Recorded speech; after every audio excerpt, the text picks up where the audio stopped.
Great. Thank you, everyone. Good morning. I'd like to call to order the meeting of March 12th, 2021 of the Podiatric Medical Board of California. I would ask Kathleen Cooper, please, to take roll so that we may establish a quorum. Thank you. Dr. Manzi. Present. Ms. Elliott.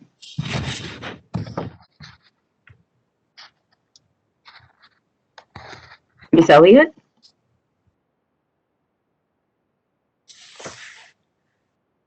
Okay, we'll come back. Ms. Cadenas? Present. Dr. McAloon? Present. Dr. Zab?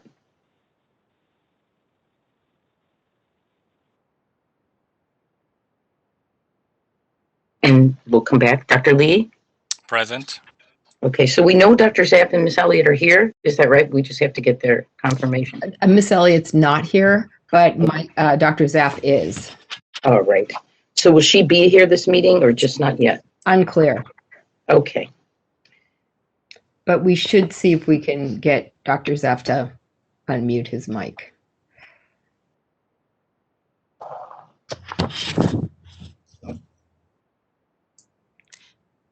This is the moderator. I can unmute Michael if you'd like. Yes, please. Okay. Michael, you've been unmuted. Okay, now the screen that has the mute unmute button keeps disappearing. Okay.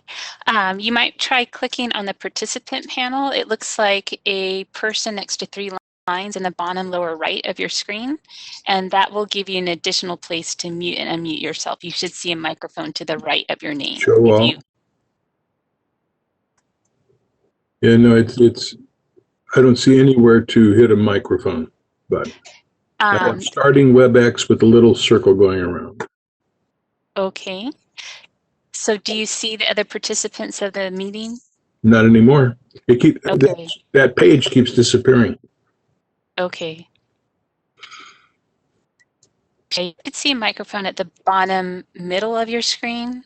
And then if you click on the person next to three lines, the participant icon, once you do that, you should see another microphone to the right of your name. So you have two that you can use to mute and unmute yourself. All I have is starting WebEx going around in a circle. Okay. This is run a temporary application, which I'll click. I hit the EXE.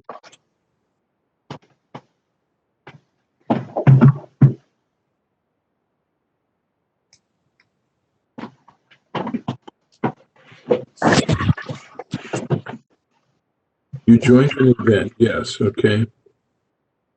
Okay, so now I have, can you hear me now? Yes, we've been able to hear you all along. Okay, I currently have, it says Board of Podiatric Medicine, MZ initials, audio, and this screen will disappear in a couple minutes, and then I can't unmute anymore. Okay. You know.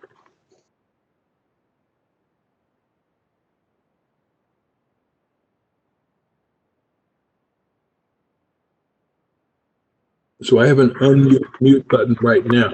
I don't know how long that'll stay. Okay, well, you can try giving it a click and we'll see if you can mute yourself. Okay, so you mute me there. So you should be able to mute yourself. I can. This Okay. screen, whether I'm muting and unmuting myself, tends to disappear. Okay.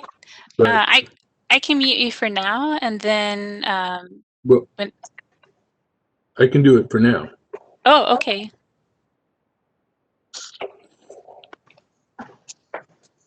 Okay, so I think Dr. Zaff, this is Brian Naslin.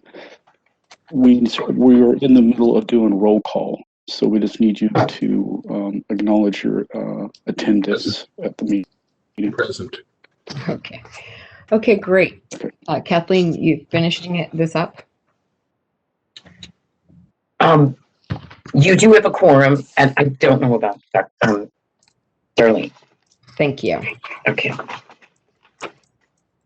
Great. Okay. I'd like to welcome our staff and all attendees who are here today. I want to take a moment to remind everyone present that actions may be taken only on items on the agenda. However, the board may not discuss or take action on any matter raised during this public comment section, except to decide whether to place the matter on the agenda for future meetings. We will now review and approve the minutes of the board meeting of December 11th, 2020. Is there any questions or discussion regarding these minutes? Hi, this is Maria Cadenas. Just a note that there needs to be a correction for the enforcement report as presented by myself. This is Judy Mancy. Okay. And the correction is? Oh, yes, that's the correction. Okay. So Kathleen, can you note that? Yes. Okay, thank you. Thank you, Maria. All right, so the correction will be made regarding the presenter of the enforcement.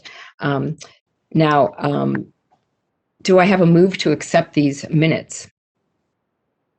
This is McAloon with Maria, one so other moved. correction then, similar to what was just mentioned on a licensing program. It says that I presented it, but it's listed as Judy Manzi next to it.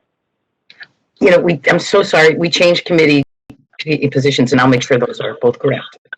Okay, no big deal, but just, if we're being. Okay, so the motion to accept the minutes with those 2 corrections is from who? This is Maria. I make the Okay. motion. And who's second? McAloon. Great, Thank you. thank you. All right. All right. So today we are fortunate to have our DCA director, Ms. Kimberly Kirschmeyer, who was appointed by Governor Gavin Newsom in 2019 to serve as director of the California Department of Consumer Affairs.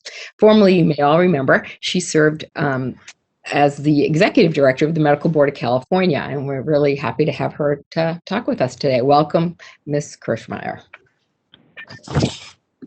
Good morning. Can you hear me? Yes, we can. Great. Thank you so much.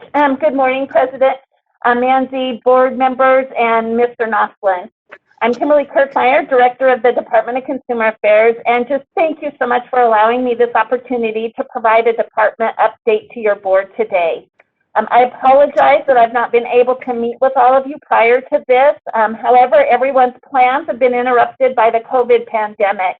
When I first became the director and started building the department's executive team, we had a lot of significant changes to make and projects to complete. We actually had 3 goals that we really wanted to meet, and just wanted to quickly go over those goals. Those goals included client services and satisfaction. Every position within DCA really needs to fulfill their critical role in providing efficient quality services to the boards and bureaus so they in turn can provide the best experience to licensees and the public. We also wanted to be working smarter together, and the talent in our department and our boards and bureaus is infinite. With more creativity and collaboration between the boards and bureaus, we wanted to revamp the way we do business because we have great teams, tools, and technology and individuals working in each of those areas.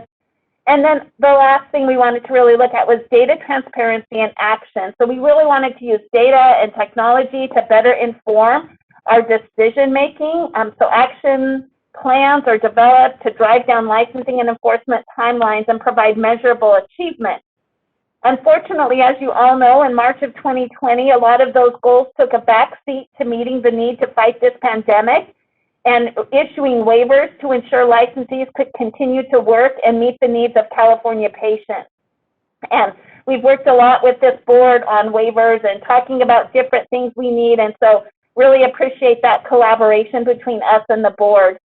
However, with vaccinations now being provided and California seeing a light at the end of the tunnel, we're returning to those projects and goals.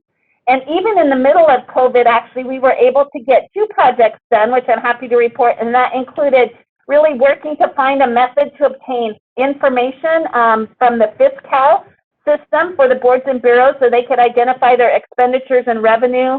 And then in addition, we really worked on the ADA compliance issues, ensuring websites and documents were ADA compliant.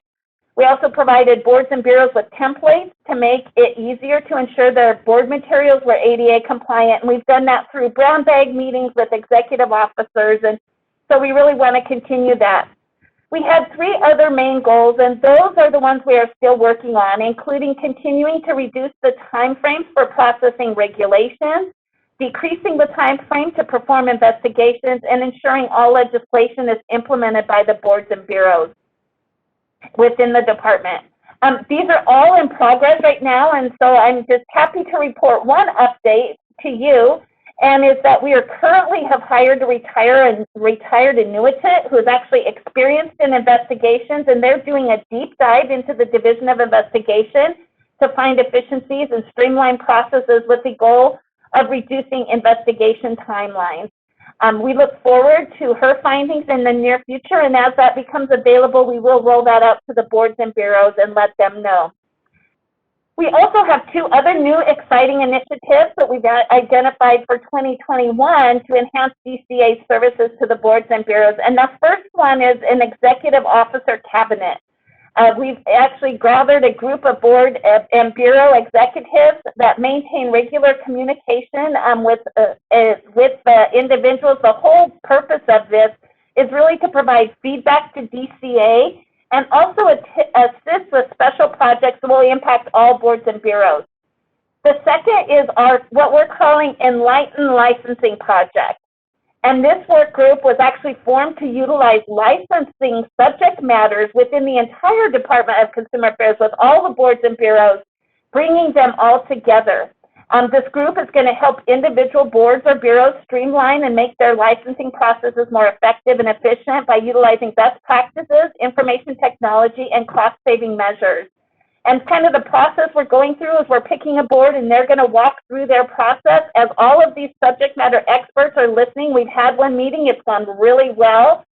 Everybody was basically online as the person walked through their process, and everybody, it was interesting because there was a dynamic of people were learning from each other. They said, oh, we didn't know you could do that, or that's new to us, let's try that. So it really has been very valuable with just the first meeting that we've had. But these 2 initiatives, they're underway, as I said, and we're going to keep you updated on the work and the impacts from those 2 groups. Just real quickly, giving you an update on COVID-19. As all of you know, it's really affected every aspect of our work. We did have some temporary closures due to state and local stay-at-home orders, but DCA offices now remain open, and we're following preventative measures to safeguard the health and safety of our employees. Obviously, that is one of our main goals through this whole thing, is making sure our employees are safe. DCA and its boards and bureaus are maximizing telework to help reduce COVID transmission risk for all of the employees. We want to continue to push for physical distancing, making sure that we're all wearing face coverings, and then, of course, frequent hand washing for all of our employees and public that are coming in. I want to really just take a moment to thank Executive Officer Knopflin and the board staff who've been working hard to maintain excellent customer service and protect the public throughout these challenging times. Excuse me. One thing I do want to talk about is we do have 2 new members to the Department of Consumer Affairs. Monica Vargas joined us in the role of Deputy Director of Communications, and she's been an information officer at Cal OES, the Office of Emergency Services, since 2015. Prior to that, she actually was from DCA as an information officer from 2013 to 15, and so we're really excited to have her on board, and she's really hit the ground running. So if you guys have media contacts or anything, please make sure you reach out to her. And then on February 2nd, Governor Newsom appointed Sarah Murillo as Deputy Director of Administrative Services here at DCA. And she really has 20 years of experience in service to California in various departments, and we're so lucky to have her on board. The last thing I just want to briefly touch on is that we actually are in our current year of our mandatory year for sexual harassment prevention training. So I want to encourage all members to make sure that they get that training completed by as soon as possible, but by the end of the year. And then also remind you that Form 700s are due on April 1st. Again, if you have any questions on your Form 700 or any of these things, please feel free to reach out to our Office of Board and Bureau Relations because they're there to help you. And then the other training, just wanted to let you know, yesterday we actually launched a improved and brand new board member orientation training. We are continuing to make improvements to that training, but we will have future trainings in June and October. And please remember that you do have to take that training a year from your appointment or reappointment. So with that, as always, DCA is here to help. And if there's anything we can do to assist you, please feel free to reach out. I really want to thank all of the members for their service. The work of the board really is invaluable to California consumers. And I just really want to thank you for you filling in that role, and especially during these difficult times. So with that, I'm going to hand it off back to the board president. And thank you again so much for allowing me this opportunity to speak with you this morning. Thank you, Ms. Kirschmeyer. Does anyone have any questions or any concerns they would like to address right now while we have this rare opportunity? Okay, if not, I'd really like to thank you very much for coming and visiting our board. Thank you. Absolutely. And again, I'm hoping to meet you in person in the future, all of you. Thank you. Okay. Now, moving on, we will receive a discussion from Mr. Russell Stoner. He is the Executive Director of the Federation of Podiatric Medical Boards. This is a national board whose mission is to promote high standards for podiatric physician licensure, regulation, and practice. We will receive a presentation today regarding national licensing renewals. Mr. Stoner. Good morning. Can everybody hear me? Yes. Thank you. And is it possible to have the first slide loaded up? Perfect. Thank you very much. The Federation of Podiatric Medical Boards, the Podiatric Medical Board of California, is a member board, and so we are happy to have this opportunity to serve you. We'd also like to thank and commend you for extending an invite to state boards across the country to attend and participate in this meeting as well. Next slide, please.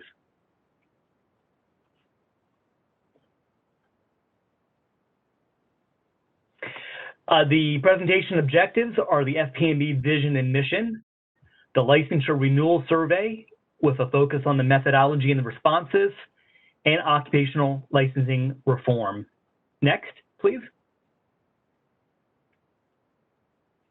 FPMB vision and mission. Next, please.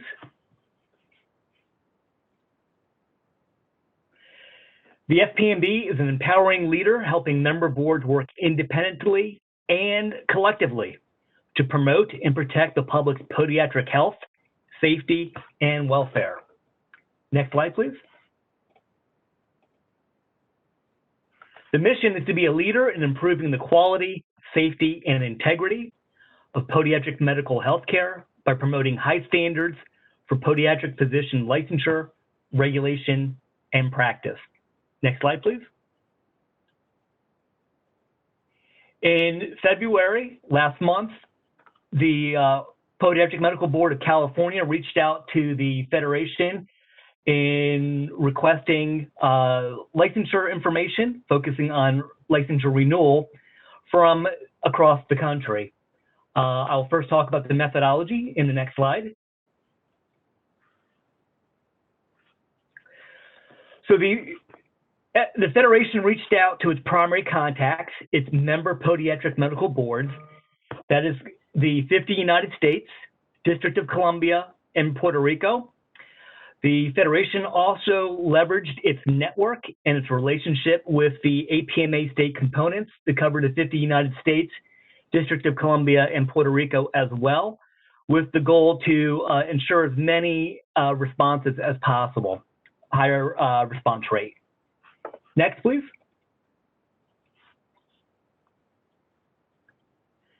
The survey was conducted via email, and there were 4 outreach events. So we first reached out on Wednesday, February 24th, and we had 3 follow-ups, March 4th, March 8th, and March 10th. Next, please.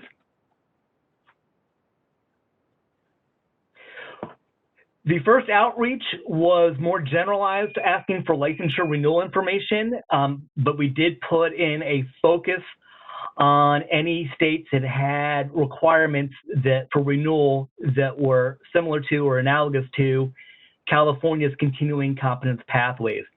Based on the first batch of results, we then structured our follow-up request, and the data was structured as renewal period, renewal fee, CMEs, disclosure of discipline, among other disclosures, other, which is where the continuing competence pathways would fall, notes, and links. Next, please.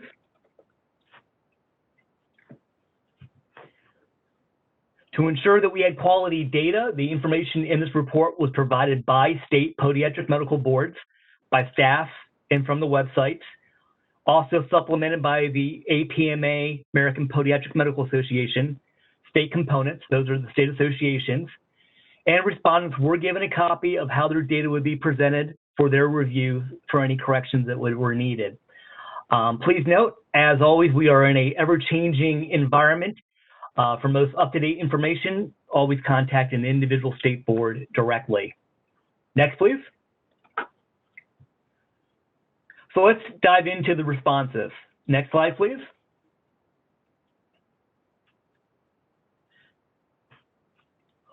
"44 member boards responded either directly or through the state association. We were also fortunate to have the College of Physicians and Surgeons of British Columbia that's responsible for podiatric licensure in that part of Canada that also responded. The responses that we did not receive by deadline were from 8 member boards: Arkansas, Connecticut, Louisiana, Mississippi, New Jersey, North Dakota, Puerto Rico, and South Dakota. Next, please. Taking a look at the data that was provided for the renewal period, 15 states responded with 1 year, 28 with 2 years, and 2 with 3 years. So the roughly 2/3 had renewal periods of 2 years. Next, please. CMEs are often spread out through renewal period, but we converted them into a per annum basis so they can be comparable. 3 states require 0 to 10 hours per year, 9 require 11 to 15, 12 require 16 to 20, 14 require 21 to 25, 4 require 26 to 30, and 3 require 31 to 50. If you were to graph this, this would fit a relatively standard bell curve. Next, please. For the renewal fee, the statistics we put together should be considered approximate. Additional detail would be needed to verify whether states included the controlled substance fees in the amount they quoted or whether that was separate, to make sure we have apples to apples and oranges to oranges. But for an approximate view of renewal fees, the minimum on a per annum basis is $37.50. The maximum is $659. Average is $229. The median is $197.50. Disclosure of discipline. We would caution that the blank responses and the report that we provided should not necessarily be interpreted that is not required by the state. It just may not have been something that was specifically answered by the individual state boards. As a side note, the FPMB is considering a follow-up survey focusing on these disclosures and the role that they play in protecting the public. Next slide, please.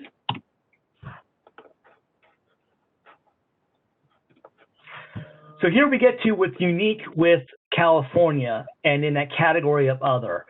California, for license renewal for podiatrists, requires the completion of one of the following continuing competence pathways: passage of an exam administered by the board, passage of an exam administered by an approved specialty board, current diplomat eligible or qualified status granted by an approved specialty board, recertification by an approved specialty board, completion of an approved residency or fellowship, granting renewing of privileges by a healthcare facility, successful completion of extended course of study approved by the board, passage of the Part 3 or CME approved waiver.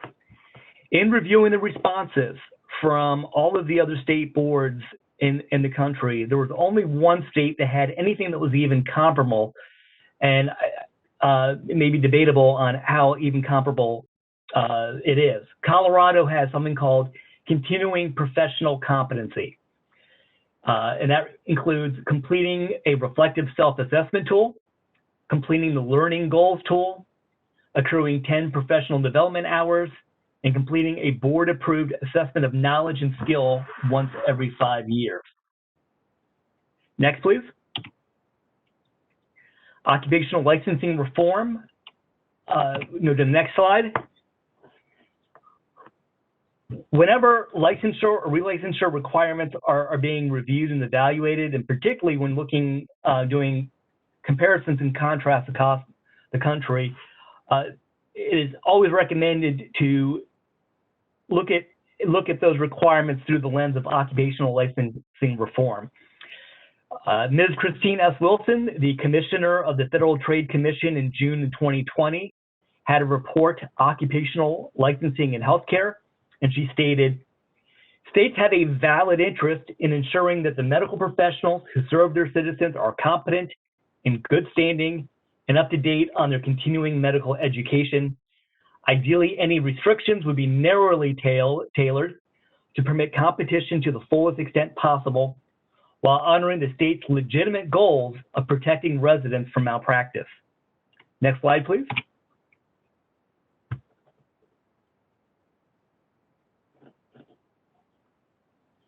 Occupational licensing reform has staying power.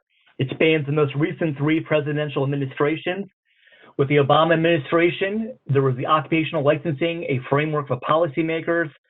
During the Trump administration, the FTC had an economic liberty task force that focused on opening doors to opportunity. And with the current administration, the Biden campaign had a publication for empowering workers. Next slide. Diving into that campaign site, which brings us to current times, put an end to unnecessary occupational licensing requirements. While licensing is important in some occupations, and clearly with podiatry it is very important to protect consumers, in many occupations licensing does nothing but thwart economic opportunity. If licensed workers choose to move to new states for higher paying jobs, they often have to get certified all over again. As president, Biden will build on the Obama-Biden administration's efforts to incentivize states to reduce unnecessary licensing requirements and to ensure licenses are transferable from one state to the next. Next slide, please. Occupational licensing reform includes initial licensure and includes license portability. It also covers license renewal.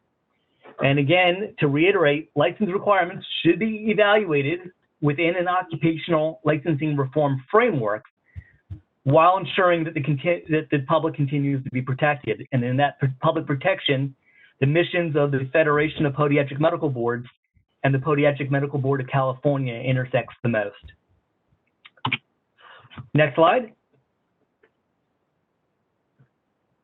With that, I'd like to give the opportunity for any questions.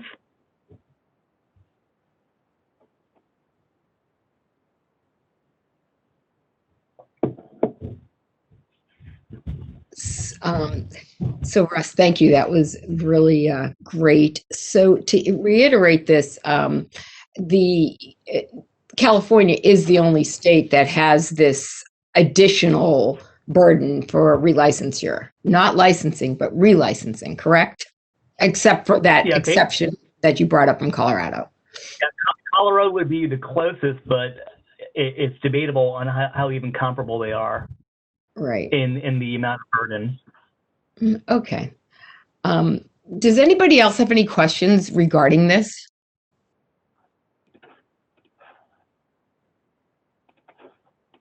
I bring it up because I think when we get into our discussion later from the licensing committee, we're going to be talking a little bit more about what we maybe in California should move to do.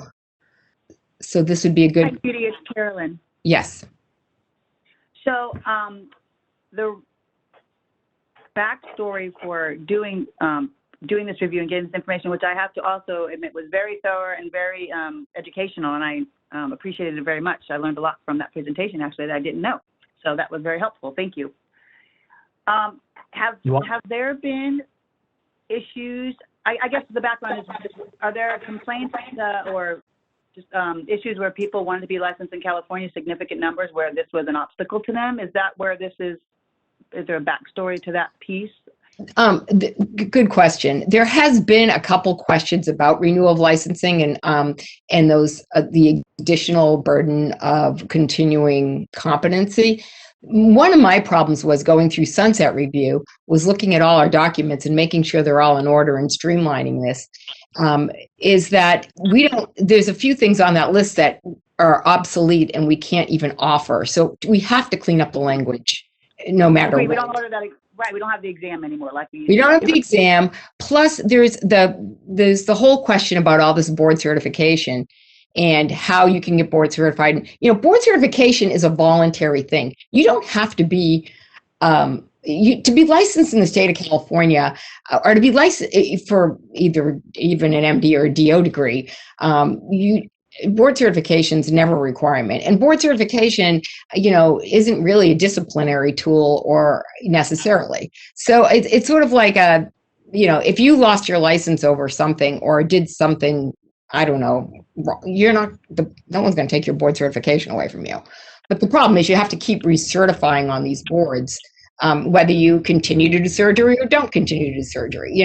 So. It's right. Kind of those. I get that. So this is information to open up a conversation for us to consider these issues, and this was education to help us navigate those decision making. Well, it was an eye opener to me that we even required it. I think it's overregulation, quite honestly, and restraining the trade. So I don't think it even has a place in it. But that's my opinion. And after seeing that nobody does this, including the California Medical Board, why do we, and that's why we always making podiatrists do something more.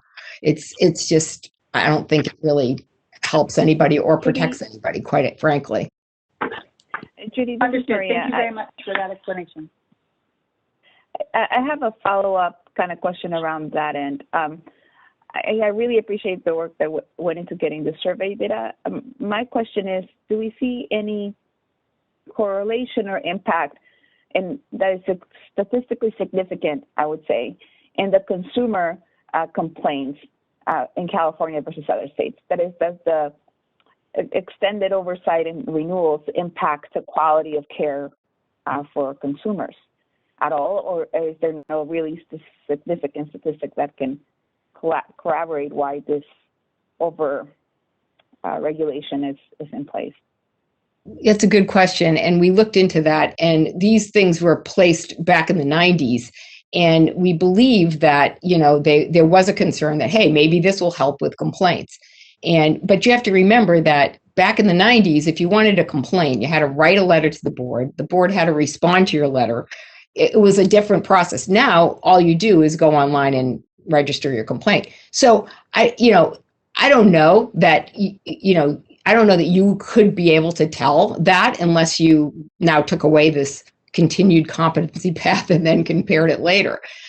I personally think that it's just not, I personally don't think that any of the things you have in place necessarily protect the public. And when you give a license to a podiatrist, you're not giving a license to a surgical podiatrist or a sports medicine podiatrist, just like when you give a license to a MD, you're not giving a license to an orthopedic surgeon or you're not certifying that he's an ENT doctor.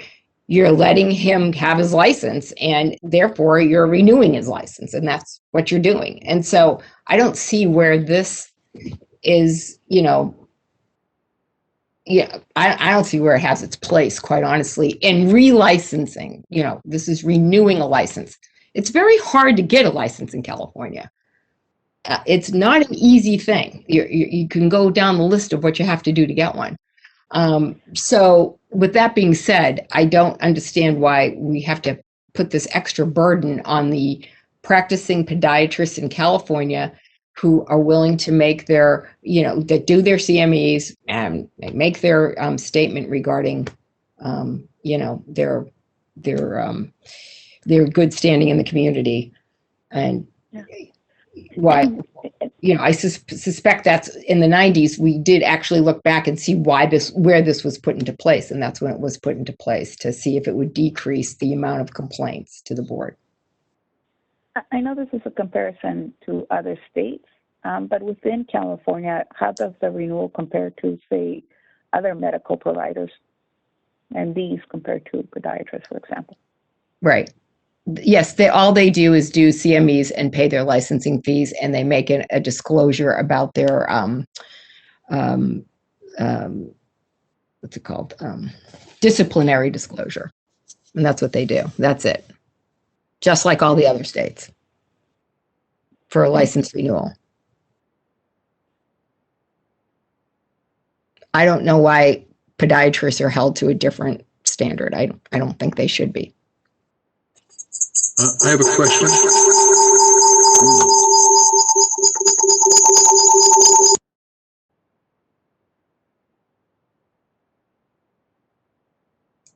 This is the moderator, and Dr. Zaff, you're logged in twice, which is why you're hearing that echo.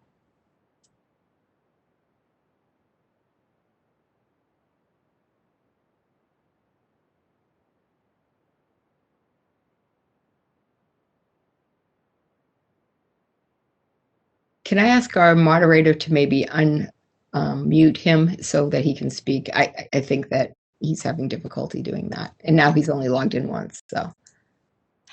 Can you hear me now? Yes. Okay. Yeah, my screen keeps disappearing, so I have to re-log in, and then I'm logged in twice. My question is, how difficult is it or what does a California podiatrist have to do if they move out of state to get licensed in another state beyond just applying for licensure? Maybe Mr. Stoner has that answer. Is he still here with us? Yes. Yeah. So I'm approaching this as a hypothetical. Was this question about licensure or relicensure? Just make sure I'm specific. Am I still on? Yes. Am I still on? Okay. If a podiatrist from California moves to, I don't know, Idaho, Florida, anywhere, what do they have to do besides applying for licensure to become licensed in another state? So at this point, you're resetting, a podiatrist is resetting and they're going into initial licensure. So those requirements are going to be all across the board, but in general, it's the graduated from CPME, approved, the residency, the examinations. Those are the primary ones. Some of those requirements are gonna vary. Like, for example, California requires passing the Part 3 exam within the last 10 years.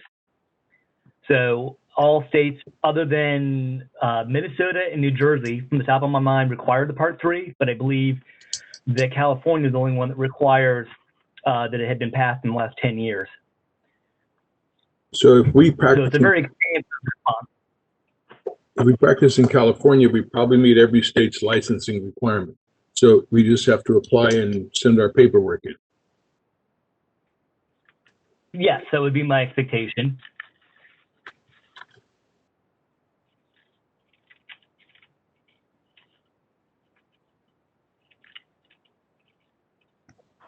Does anyone else have any questions regarding Mr. Stoner's discussion?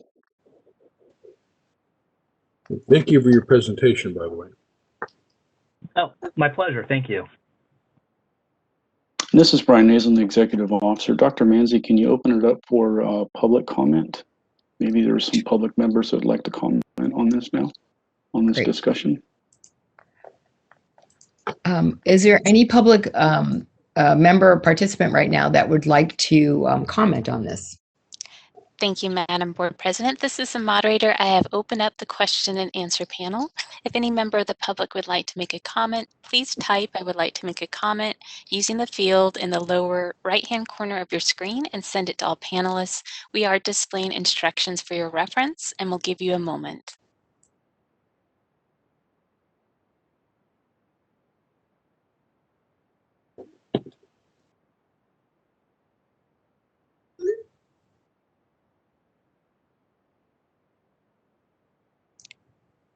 This is the moderator. I see no request for public comment at this time. Would you like me to close the question and answer panel? Yes, please. Thank you. You're welcome. It's closed. Okay. Thank you very much for this presentation. We really appreciate it. And I think I would like to actually make a motion if this is an okay time to do it. If not, we can wait till we get to the licensing part. This is Brian. Yeah, you can make your motion if you'd like to here. And so I would like to make a motion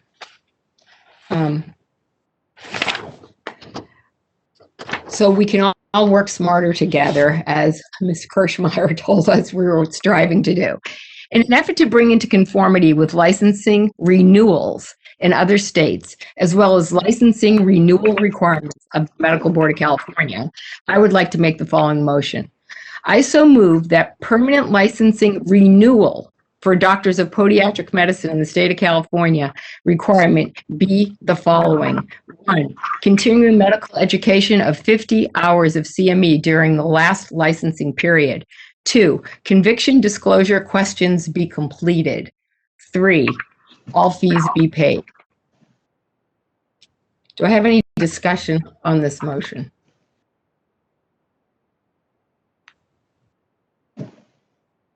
Do I have a second for the motion? Hold on, Judy. This is Maria. I'm sorry. Okay. So in essence, this will be really trimming down what's currently in place, correct? I mean, correct.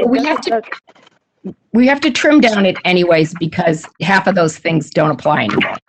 So be clear on that. Fine, but like does it decrease the CME count? Like you're saying 50 hours? No, it doesn't. 25 hours a year, right? Correct.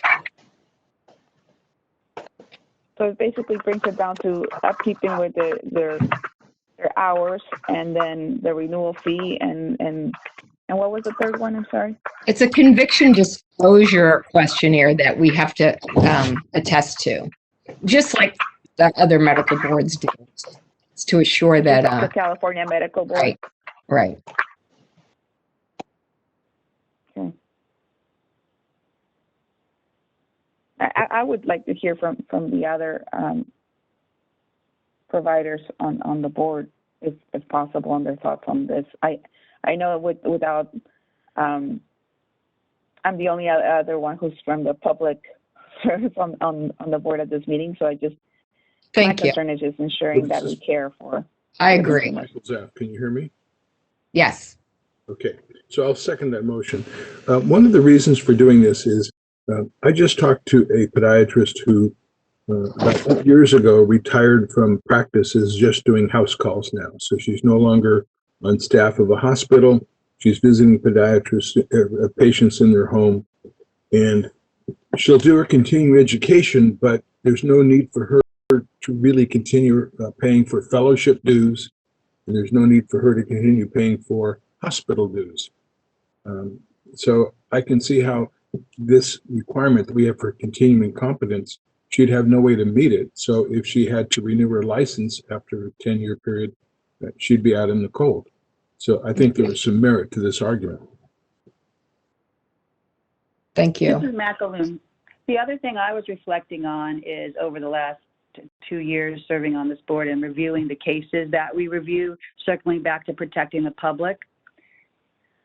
I don't have a specific example of meeting these more stringent requirements would have had an effect on the Right. cases that we reviewed, just, in considering that, just, reflecting back on, some of on that issue, I don't see how removing these would have made any difference on those cases that we have had to review, to take that perspective as well.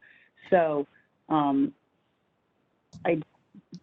think the public remains protected with the 3 items that our president suggested making the renewal requirements. Thank you. Hi, this is Andrea. I'd just like to make a comment. I don't know if this would be helpful to provide some background information on this program and how it got implemented in the first place. There are some documents in the licensing packet. So I don't know if you want to wait till we discuss it then, or if I should just say it now. Would you like me to give the information right now? Well, I would welcome the comment, Andrea, since it's a motion on the table. I'd Okay. like to hear it now.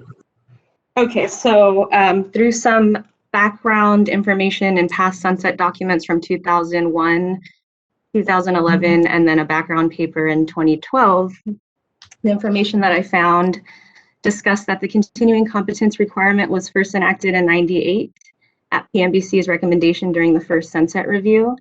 And the maintenance of skills through lifelong learning was the intent of this legislation, which was drafted based on medical licensing literature, including that of the Federation of State Medical Boards, few health professions commissions, and the American Board of Medical Specialties.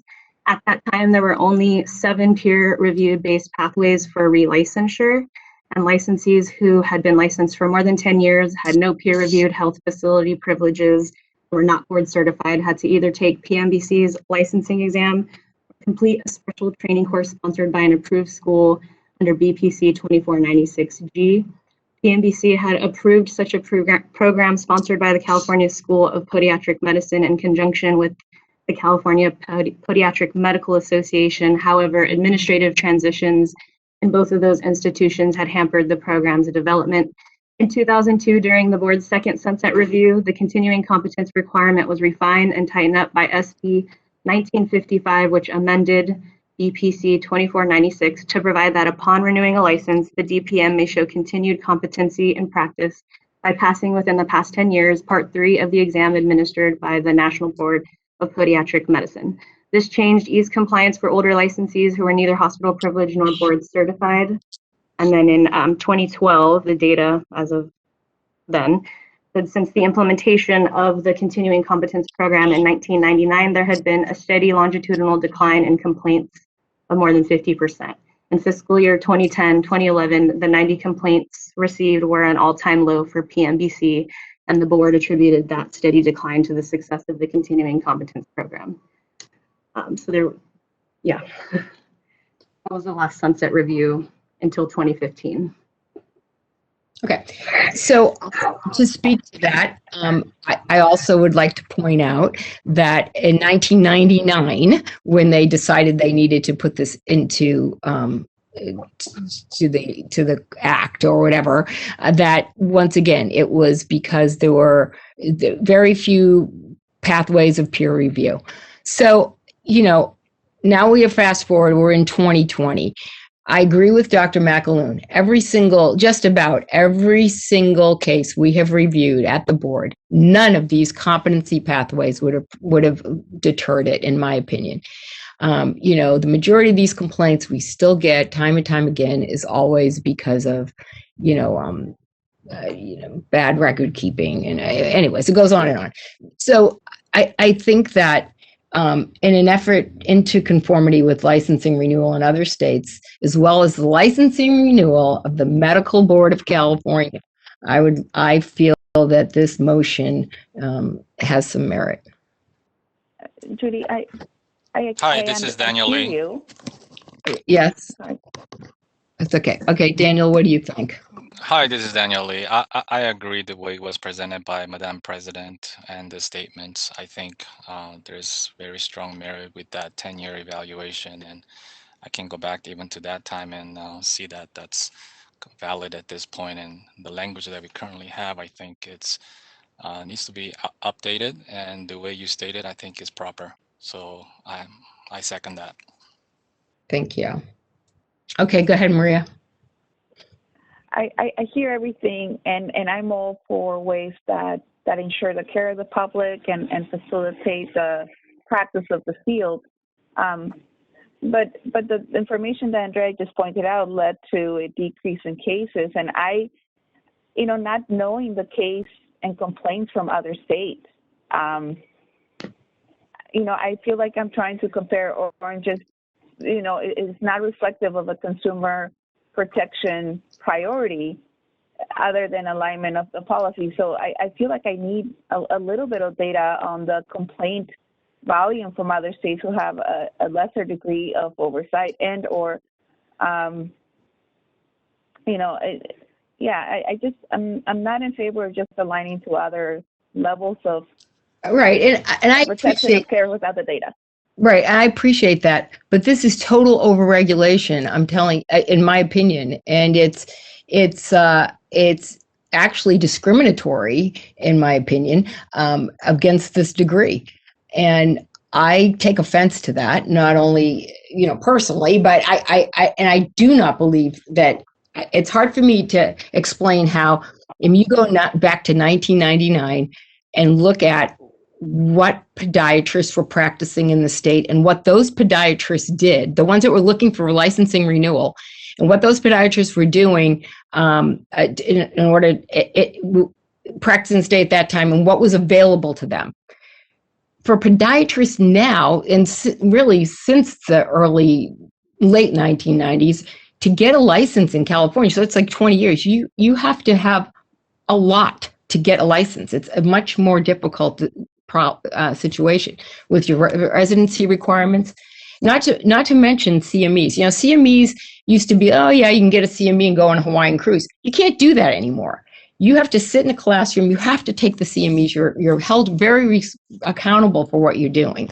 And if you are, like Dr. McAloon pointed out, and Dr. Zapp pointed out, a podiatrist who has done all these things for 30 years, has been in the state of California practicing without a disciplinary thing against them, and then all of a sudden says, you know what, I don't do surgery anymore. I want to go be a sports medicine podiatrist. So you know what, I can't even sit for my board reexamination anymore because I'm not doing surgery anymore. And now you can't even get on one of these boards to meet that requirement. And then as far as there's the tests and the other pathways that have been offered to them does not necessarily are even available for half of these people. So I just think that besides, I don't even want to defend the extra things that the extra pathways, because quite honestly, I don't believe they are fair for relicensing. Dr. Zaff? Can I ask if Mr. Russell Stoner could address the question about the volume of complaints from other states with lesser requirements?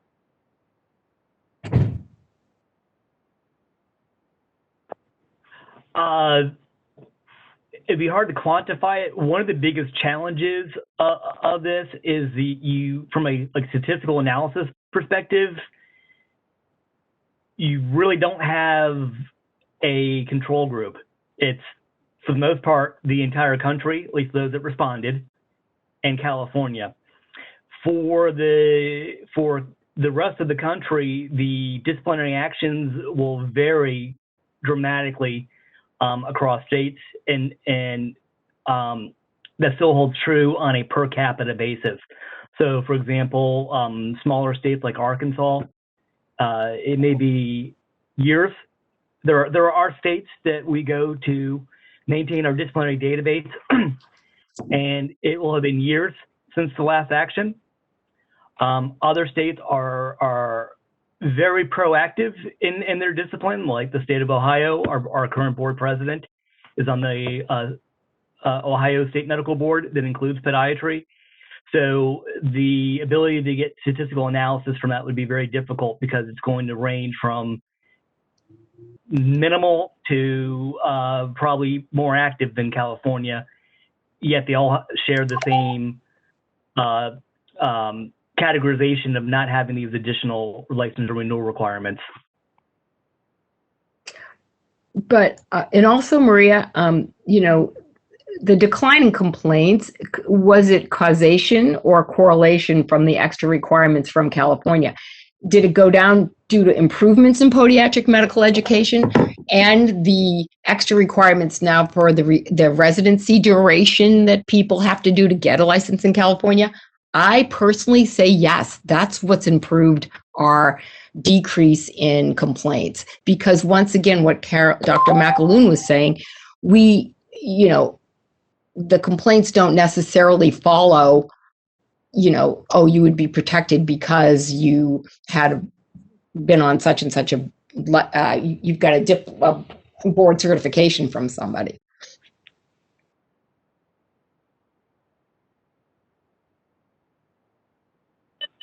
This is McAloon. The other issue that I found particularly compelling was the discriminatory one. Why would DPMs in California be held to a more regulated, stringent standard than MDs and DOs? And that carries a, and as far as protecting the public, that would come back to that. I would come back to that same question as well. Why would podiatrists be held to a higher standard in that realm than our fellow physicians and surgeons? That has a lot of weight with me. And this is Dr. Zaft. Can you hear me? Yes. Okay. First, I think that if we were to relax the requirements, we would have more podiatrists coming to California. Right now, it's pretty, it looks pretty demanding, the requirements for someone to move to here. Second, we've got to remember that we are relicensing and licensing minimally competent podiatry, not maximally competent. So I think that the requirements are actually working against the minimally competent requirement.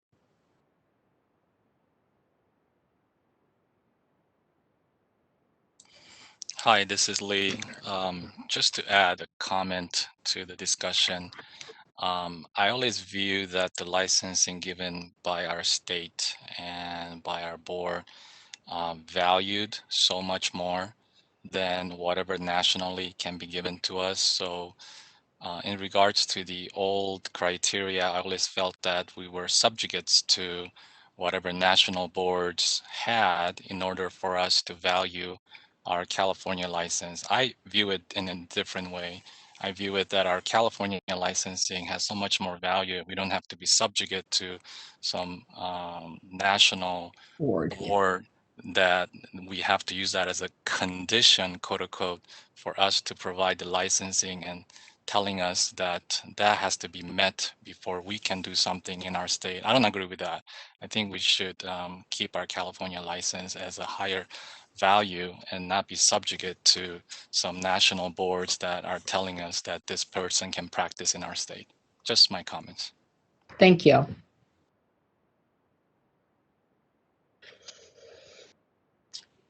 Do we have any other questions or comments?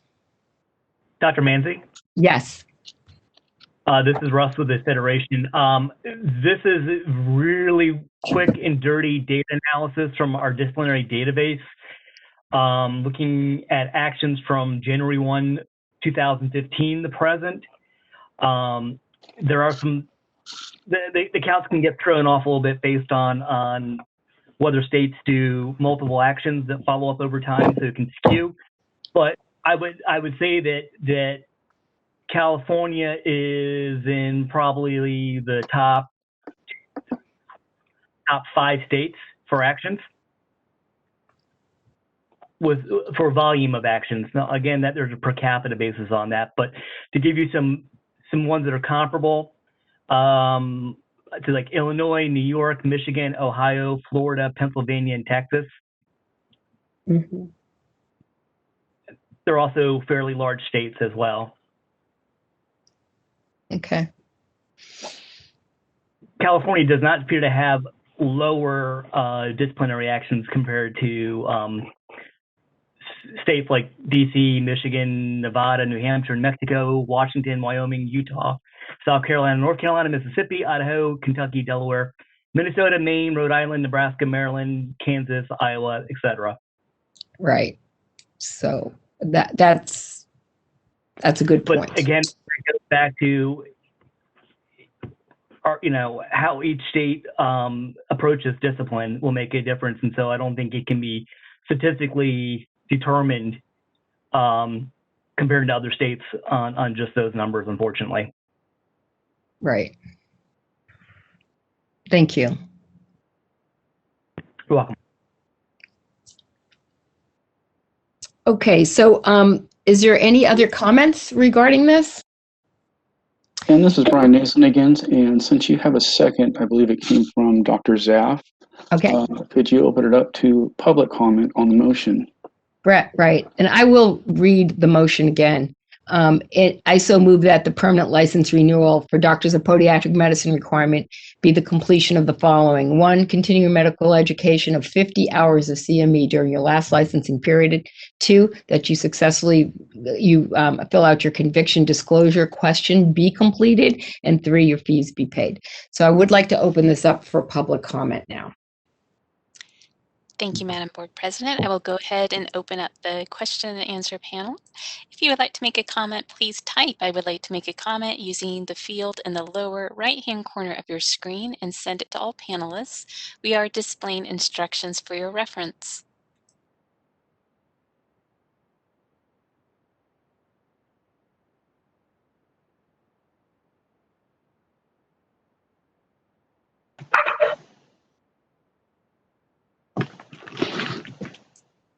This is a moderator. I see no requests for public comment at this time. Would you like me to close the Q&A panel? Yes, please do. Okay, it's closed. Okay, so to get back to the motion, Dr. Zaff seconded it. Is that correct? That is correct. Great. Yes. Okay, so can I call for a vote? All right. This is Ms. Cooper. Here we go. Dr. Manzi. Aye. Miss Elliott. She never came, right? She is absent? Right. Yes. Okay, thank you. Ms. Cadenas. I'm going to abstain. All right. Dr. McAloon. Yes. Okay. Dr. Zapp. Yes. Dr. Lee.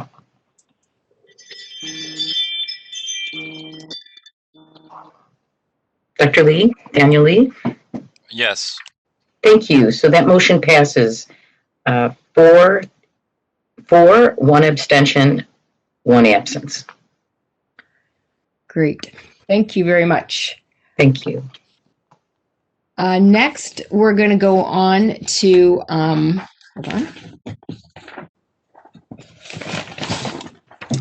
on. We will now like to welcome Ryan Spencer from CPMA, who will now receive discussion and possible action on podiatric practice management. Mr. Spencer.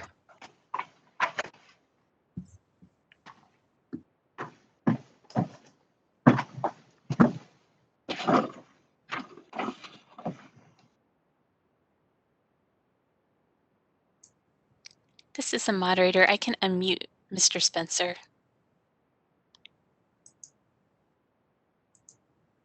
Ryan, you've been unmuted. Great, thank you. Hello, members of the board. Ryan Spencer. I'm with representing the California Podiatric Medical Association. Before we use a proposal, we'd like to be considered for inclusion in the Sunset Review Bill of the Podiatric Medical Board of California. Quickly, the purpose of this proposal is to ensure that any policy that's proposed or implemented by a health facility that applies to a physician would also apply to a doctor of podiatric medicine. It does this by amending existing statute. It's a Health and Safety Code Section 1316, which pertains to discrimination in facilities, and is actually highlighted on your website. So specifically, the language does 2 things, and I assume you have it before you in your packet. First, it ensures doctors of podiatric medicine are able to provide care as essential healthcare providers, as long as physicians and surgeons are authorized to provide care. This is to avoid situations where physicians are deemed essential and podiatrists are unintentionally forgotten.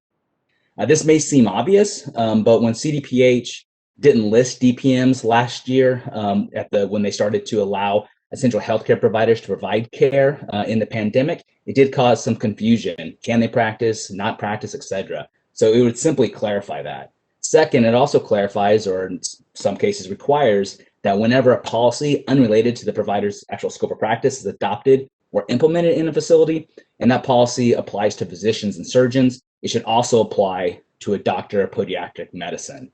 We use the term practice policy, but I'm likely to have some more dialogue with the committee and others if this is adopted, to seek another term if necessary to better illustrate exactly what we're trying to go after. But essentially, if there is a policy that a facility is going to make or a policy that facility is going to implement and it is directed toward physicians, then it should also be directed toward podiatrists at that facility. So that's essentially what the proposal will do. I know Dr. Holtman and I spoke to you all as a few months ago regarding the idea of moving forward. This is our approach to address some of the concerns we heard from members and DPMs in the community. So that's what I have. Thank you. Is there any questions for Mr. Spencer on this language? Okay. If not, I move that we accept the amended language of Health and Safety Code Section 1316 and request this amendment be included in our sunset bill. And let's open it up to discussion in public comment. Do we need a second or? Right, is there a second? Oh, I thought I heard a second. Was that Maria? Yeah, that was me. Okay, did you second? My mic cut out or my earphones cut out. Yeah, you can count me as a second. Okay. This is Maria. Thanks, Maria. Okay, Maria is a second. Okay. Okay, so can we, do we have any discussion on this among us? If not, I'd like to open it for public comment.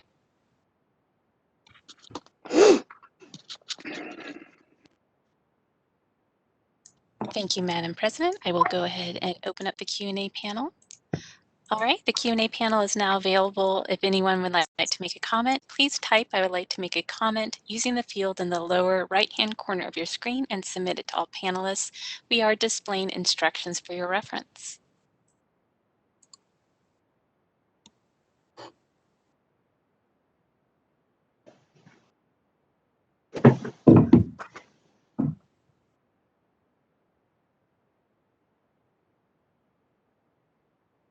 This is the moderator. I see no request for public comment at this time. Would you like me to close the Q&A panel? Please do. Okay, it's been closed.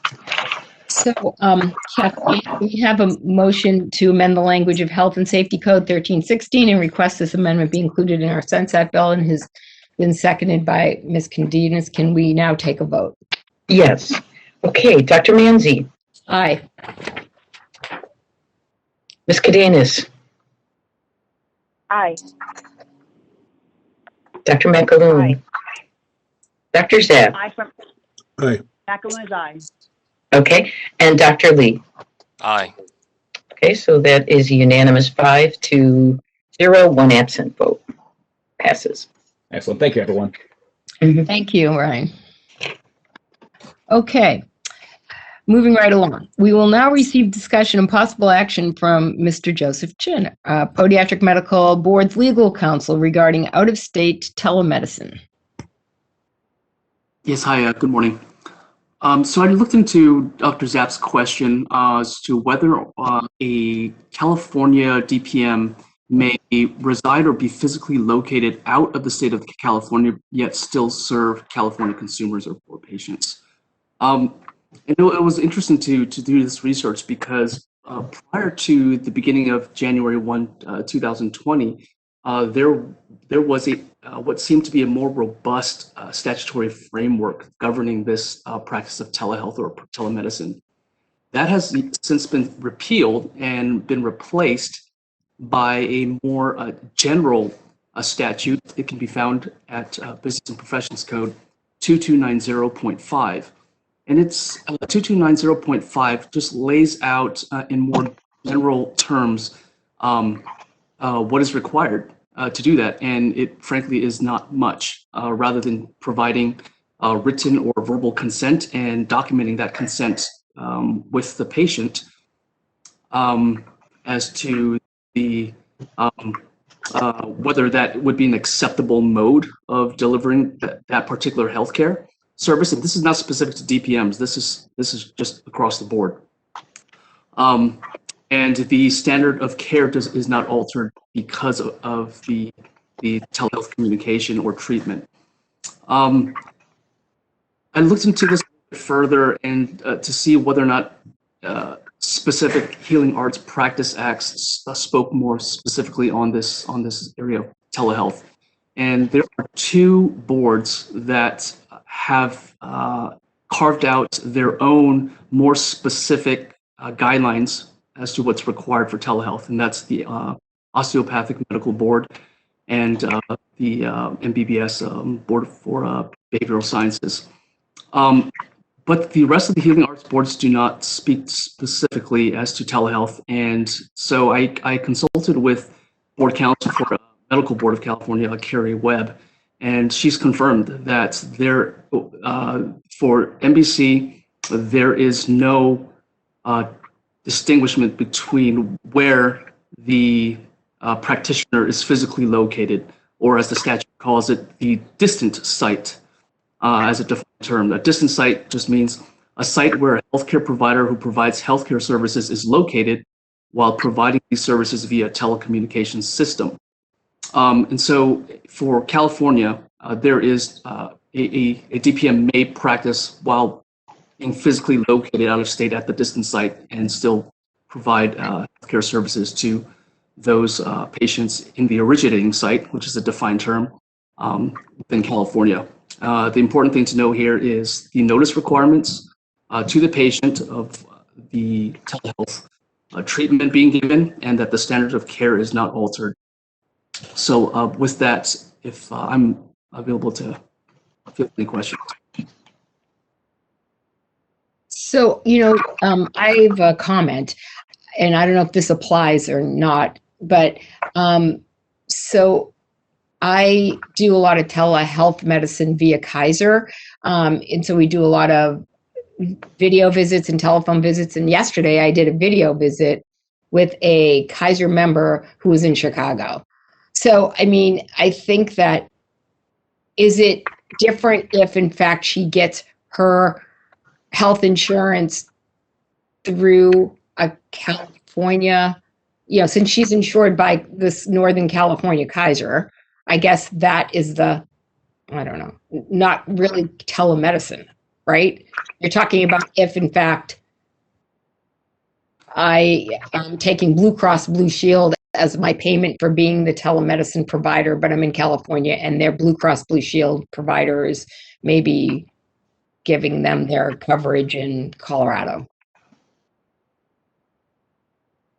Right. So my research was limited to where the physical location of the licensee is located. Well, during my research, though, there are specific statutes that go beyond just this general research that I've done. But there are specific statutes going towards the particular type of health insurance carriers, specifically if it's Medi-Cal or others. And also there are other statutes that govern the hospital involved. So I was limiting my research to just the licensee, the practitioner, rather than as an employee of a hospital or as a consultant. But there are other specific statutes that speak to that arrangement.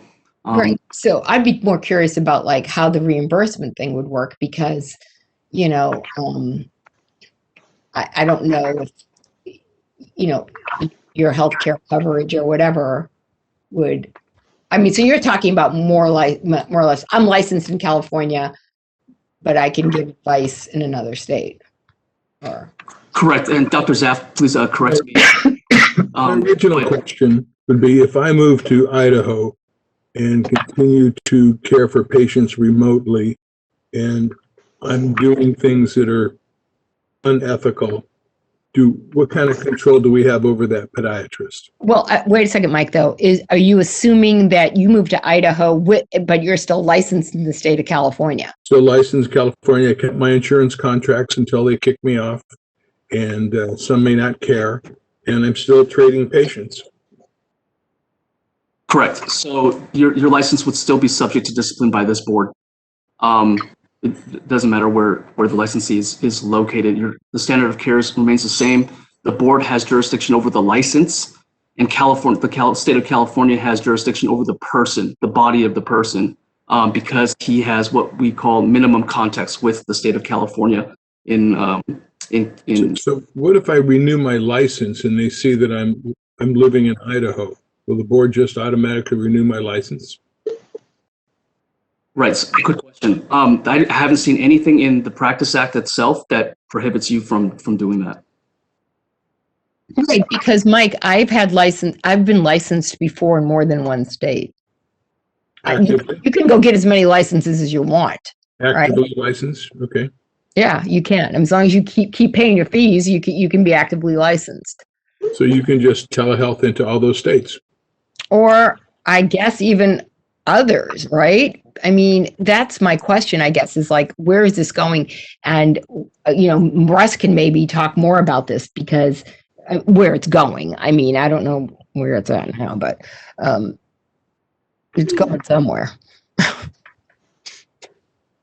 And just to add one point of clarification here, for the Osteopathic Medical Board, specifically to them, they also require that the state in which their licensee is in also permits them to do this, to practice telehealth from their home state, but not for PMBC. Do you see that this is something that we should start looking into when we provide our licenses? That we have some sort of allowance for telemedicine? I mean, it's certainly coming. I defer to the board or to staff if staff has opinion on this, or the board.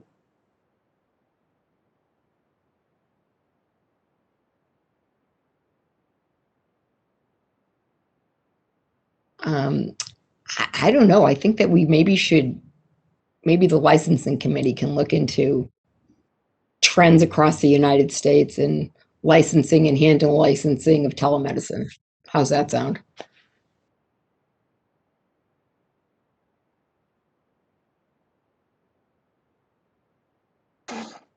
This is Brian again. Yeah, I'm going to put that in the committee and start to do a little more research. Work with Jill a little bit further on this and see what we can come up with.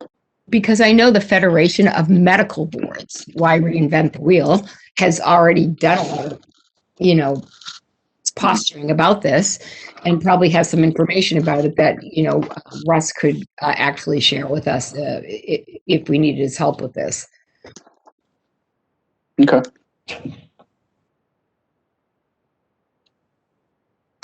Okay, great. Okay, so Mike, you good with this?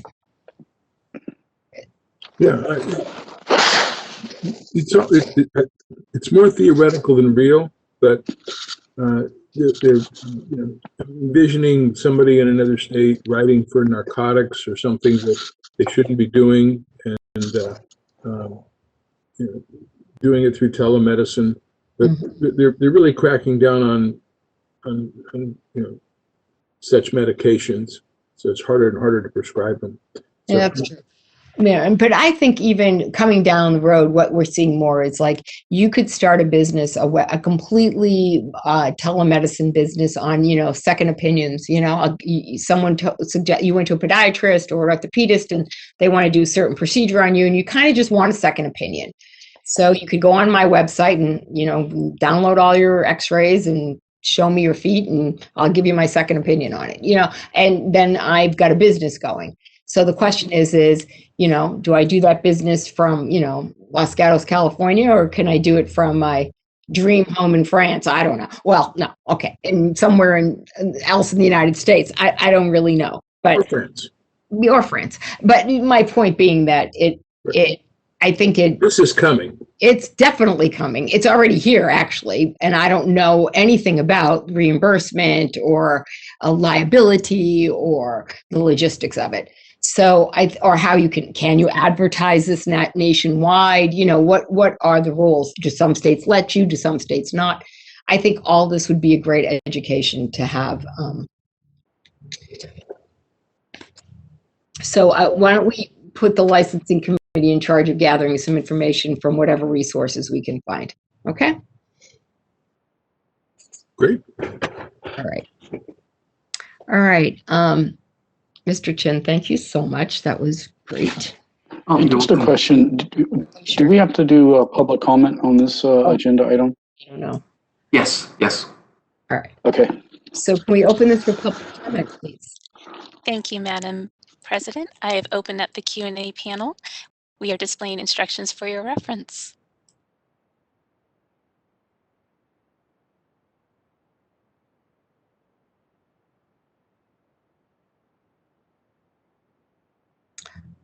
All right. So if I see that doesn't seem to be a public comment, let's close that. All right, thank you. It's And closed. thank you. All right. Thanks again, Mr. Chin. We're now going to receive an update on the Podiatric Medical Board of California's budget and fund condition from Carl Behrman, DCA's budget office. And this is Brian again. Carl left us and then he came back and then he now promoted. So Karen Munoz is going to step in to fulfill the update on the budget. So. This is the moderator. I just promoted Karen. So Karen, you should be able to unmute yourself. I'll give you a moment. If you can't, I will unmute you myself. Thank you very much. I just want to check. Karen, we can hear you, but your voice is very soft. You might need to get closer to your microphone.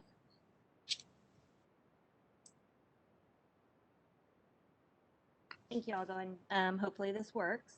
I'm not sure if there are slides part of this WebEx. I'm showing on the agenda that there are 4 slides. Is that correct? Okay. So if we can show slide 1, that will be the board's projection. That's slide 1. Yeah. I don't think there were slides provided. Everybody has it in their board packet materials, Karen. Okay, no problem. We'll go ahead and I'll go off those documents. First, I just want to introduce myself. My name is Karen Munoz. I am one of the budget managers with the department's budget office. Good morning. Today, in the absence of Carl Behrman, who did just receive a promotion, sad for us, but great for him, I will be presenting these projections and recommendations. The first document we'll be going over is the board's projections. These projections are through fiscal month 7 actuals. And based on these actuals through January 2021, the board is projected to revert approximately $16,000 in personal services and another $192,000 in operating expenses for a total reversion this year of $208,000. In past years, the board has reverted higher than $300,000. However, with increase in AG costs, these reversions have been less, but based on the board's fund and revenues coming in, it shows a reversion, and I don't see any concerns with the projections at this time. We can go into the next document if we don't have any questions on the board's projection sheet. Are there any questions on the board's expenditures projection? Let's see.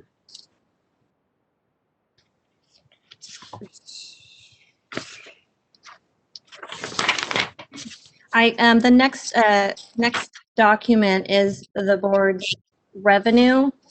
These are revenue actuals through fiscal month 7. That's also January, and we are projecting out based on a straight line projection for February through June. It shows the board will be receiving approximately $1.3 million in revenue for this fiscal year. That's a little bit more projected than what we are showing in the governor's budget, so that's good. And the board is projected to bring in reimbursements of a total of for $43,519.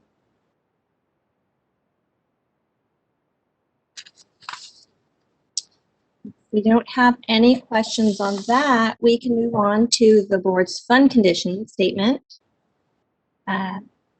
The fund condition statement, this is showing actuals in 18-19 as well as 19-20. And then it shows current year projections based on fiscal month 7 We are also showing budget year 21-22. That is what you could see in the governor's budget with an additional year of 22-23. We'll focus on current year at this time. What we're showing, you'll see at the top of this document is our beginning balance of $565,000. Then we will see all the adjustments, all the revenues that are coming in. So it's similar to like how you would see or use your checkbook or your savings account.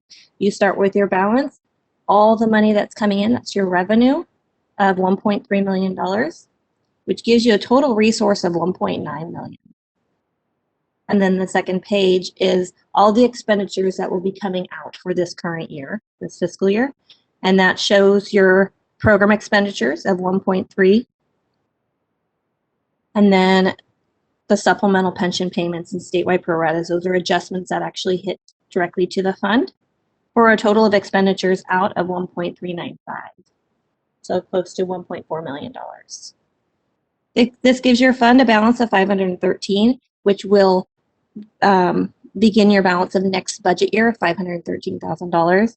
And you'll see those adjustments of what we're showing in governor's budget projected for next fiscal year and then the following fiscal year. Those are all projections, and we will make adjustments to all of these again in the fall based on budget letters that come out. And then the board will meet with us sometime around October to go over revenue adjustments and see if we need to tweak any of those adjustments based on actuals that come in this year or any licensing changes or renewal changes. But at this time, we're showing a months in reserve of 3.7 at the end of this fiscal year and 3.5 in budget year. And we'll continue to monitor the board's fund condition and their months in reserves and keep a great relationship with Brian Naslin and the board to see if we see any problems going forward, and we will continue to address any issues if we see them. Do you guys have any questions on your boards? We'll open it up to your expenditures or your fund condition.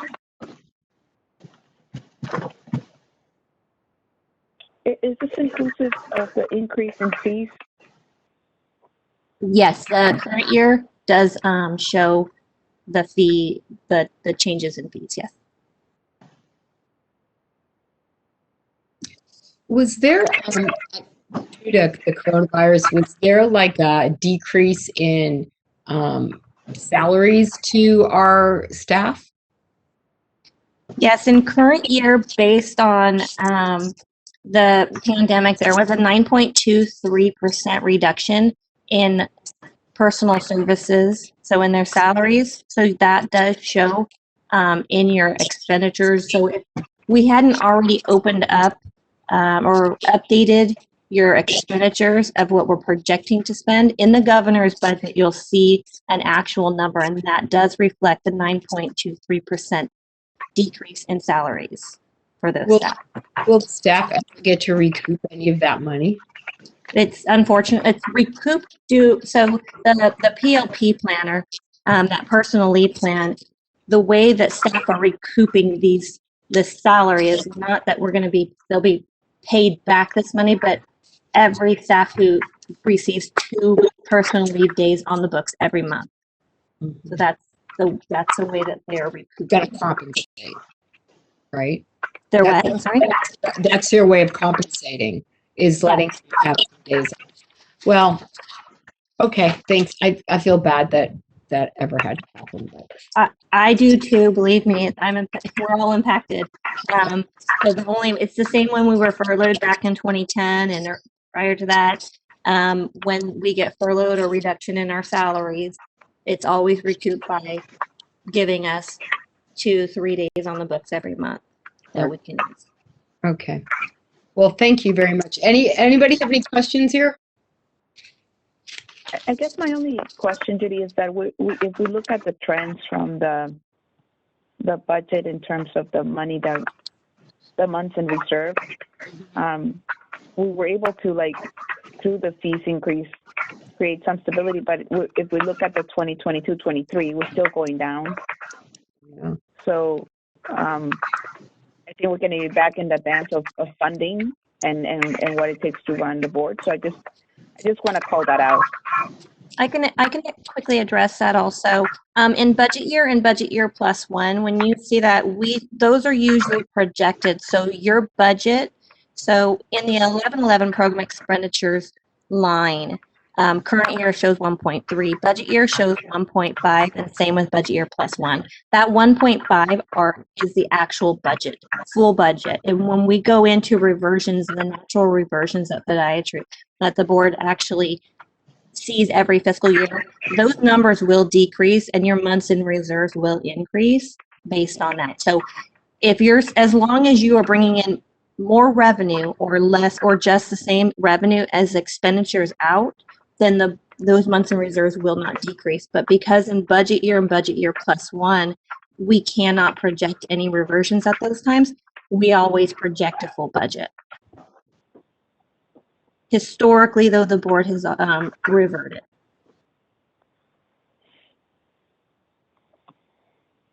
Thank you.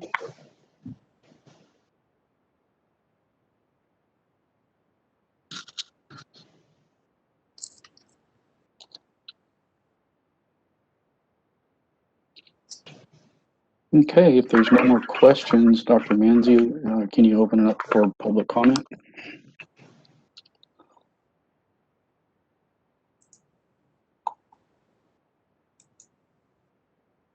Hi, this is the moderator, and I've opened up the Q&A panel. If anyone would like to make a public comment, please type "I would like to make a comment" using the field in the lower right-hand corner of your screen and submit it to all panelists. We are displaying instructions for your reference.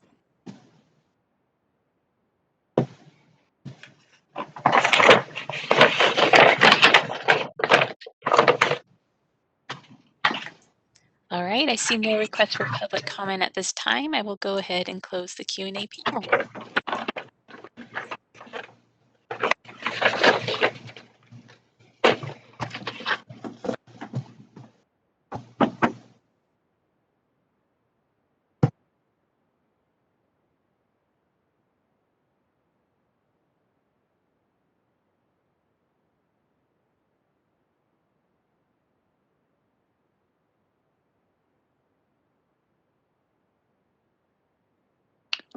Did we lose Judy? Sorry about that. Next up is receive and possible action on the executive officer's report. Brian, it's your turn. Okay, excellent. Let's jump right into licensing, and that's Dr. McAloon and co-chair Judy Manzi, right, with Andrea as the license coordinator. Right. Great. Can I defer to Andrea to give our report, please? Good morning. So we'll jump right into the licensing statistics. So the following information is for quarter 2 of fiscal year 2021 between October 1st and December 31st. There were 13 newly licensed DPMs. There's currently 26 pending applications with 3 candidates that recently completed their application packages. And so far, for fiscal year 2021, PMBC had 13 applicants come from out of state, 18 were third-year residents from California, and 7 were third-year residents from an out-of-state program. Moving on to renewals, there were 276 renewals mailed with 238 licenses renewed in the second quarter. And delinquent notices went out to those that did not comply with requirements 30 days after expiration.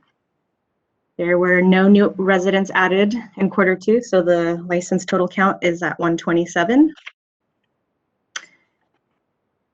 And then the last APMLE Part 3 exam was administered on December 2nd, and there was a total of 22 candidates that requested their score be sent to California. All 22 passed for 100% pass rate, and the next Part 3 exam will be held on June 2nd. And candidates wishing to participate will need to register by May 21st, 2021. Any questions?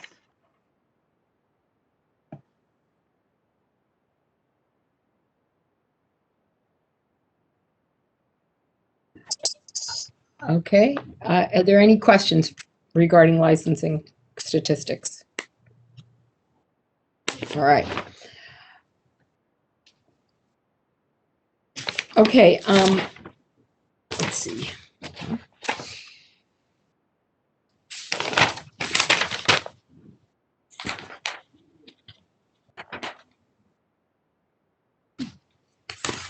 All right, so we can move on now to,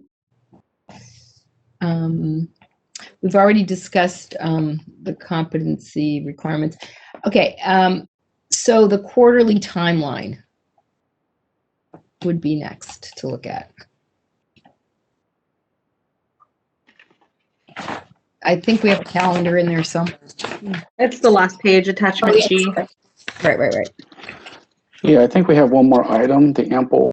Oh, the amp, didn't you just, oh yeah. Yeah, I did. I just said that one. Okay. All right, so that's done. And because COVID was put some kind of monkey wrench in that, but they figured that all out. So that's happening. Okay. Now we have, so the calendar is the next thing. For some reason, I can't find this thing. Should be the last page. Okay.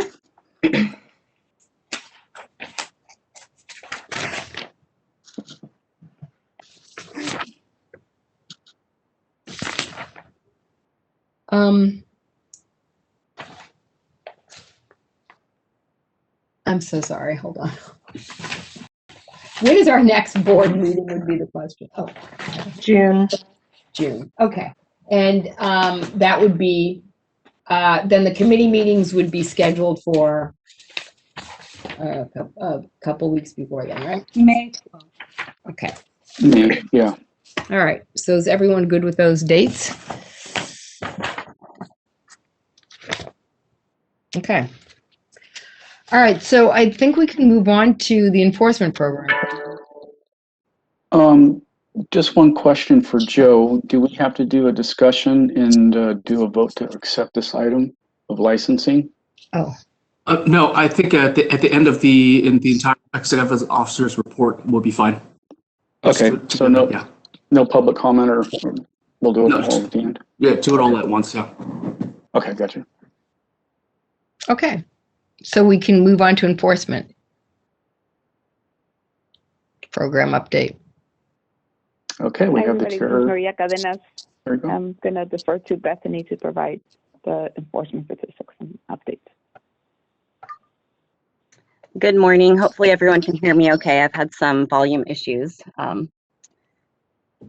I'm going to be giving the enforcement portion first. This covers the second quarter of the current fiscal year, October 1st through December 31st, 2020. Starting with our complaint data, overall, we have received 32 complaints for quarter two. That's a 20% decrease over the previous year in 2019. And we are meeting our targets, DCA targets for signing a case in this area. Moving on to complaints that are going into investigation, we have 34 desk investigations completed or assigned, a 19% decrease, and 54 desk investigations were completed. We had an increase in processing time of 24%. And I believe this was due to some staffing changes at that time, along with COVID has caused a number of delays over the past year. We had 19 field investigations assigned during the second quarter. This is a 46% increase over the prior year. And 5 cases were completed. That is a 17% decrease over 6 cases completed the previous year. We see a 1% decrease in field investigation processing time, so that hasn't changed much. We are looking at total overall processing times for completing investigations at 116 days for that quarter, which is good and within the DCA target set. And I have a breakdown of percentages. We see that 54% of complaints were closed within 90 days, 41% completed between 91 days and 1 year, and only 5% took longer than 1 year to complete. And those are most of our discipline cases. Oh, I found it. Shoot. Moving on to the disciplinary data, we had 3 cases initiated during the second quarter.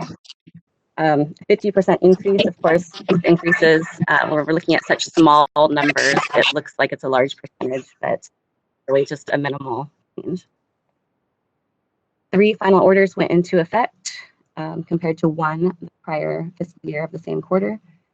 200% increase. Again, when we're looking at these such small numbers at the end of the year, we are usually looking at about pretty comparable to prior years. Our average days to complete our final orders were at 1,624 days, and that is about 3 times the DCA target set. So it is fairly significant. I would say we are not the only board that are looking at these really high timelines to complete these cases. This is pretty common. However, at this time, DCA is not open to discussion of changing these measures in this area. A lot of these delays were caused by legal proceedings, COVID, and cases being held for discussion by the board, which increases the total time to complete the case. No citations were issued during the second quarter. We did delay issuing citations once on the onset of COVID. That has now picked back up, and you'll be seeing citations issued the next report. And we had 1 probationer added during the second quarter and 1 successful completion of probation. At the end of quarter 2, we had 7 licensees on probationary status. Attachment D shows our total statistics of all of those areas: complaint, investigation, and discipline for quarters 1 and 2 together so far for this fiscal year. So we see our total complaint intake has decreased 27%. Total investigations assigned decreased 26% over the prior year for these first 2 quarters. And we have the average days to complete investigations overall at 149 days, a little bit over the DCA target, but still looking pretty good.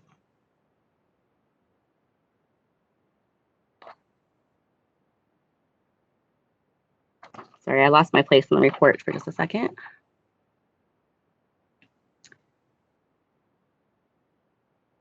Oh, again, and Ms. Kirchmeier spoke to this earlier, that they are looking into investigations and streamlining processes there, because we have seen timelines increase over the past few years in investigations. There was some backlog, and that is impacting our total case time. Where we've really seen an increase is the number of cases now being initiated at the AG's office. We had 10 cases initiated during quarters 1 and 2. That's double the prior fiscal year. And 6 final orders were issued compared to 3, also double the prior year. We had 3 accusations withdrawn, dismissed, or declined during this time period. 1 was a decision by the board to not pursue an accusation, and the other 2 were due to statute of limitations not meeting the timeline required. This is the first time that I've seen this in my 10 years with the board in the enforcement program, and I believe it's most likely due to COVID-related delays.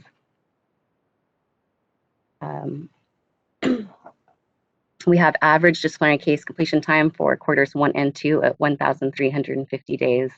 Again, well above the DCA target of 540 days.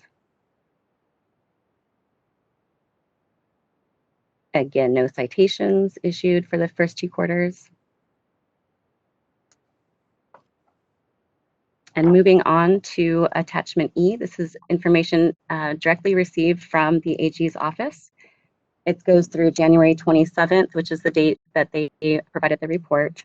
So it might have numbers slightly off from our data, which ends December 31st. Again, 1 accusation was filed during the second quarter, 3 final orders, and we have over 15 active cases pending completion with the AG's office at this time. One of these cases is a non-administrative appeal matter, non-administrative mandate case, and non-administrative civil case. We're seeing more of our cases going forward to other courts and being appealed and going through this process. So that's also increasing our case timelines for disciplinary matters.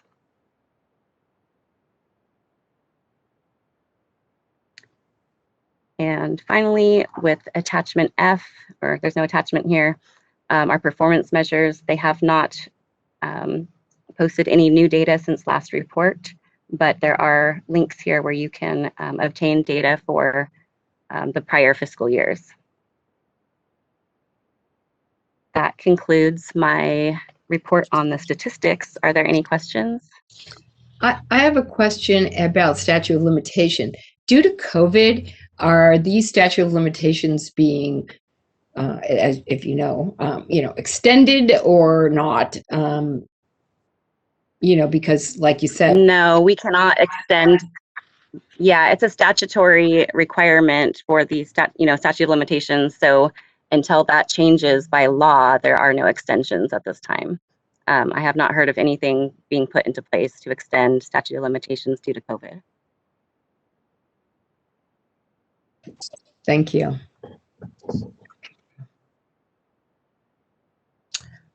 Any other questions on the statistic? Okay, if not, I will move on to the probation program update. We had a light quarter in probation cost recovery, $1,910, which is well below the average over the past 5 years of $23,813. I'm not worried about this. We've been having our probation billings going out a little bit later the last couple of years, so we're recouping that money in later quarters. So we should see more money being recouped next quarter report.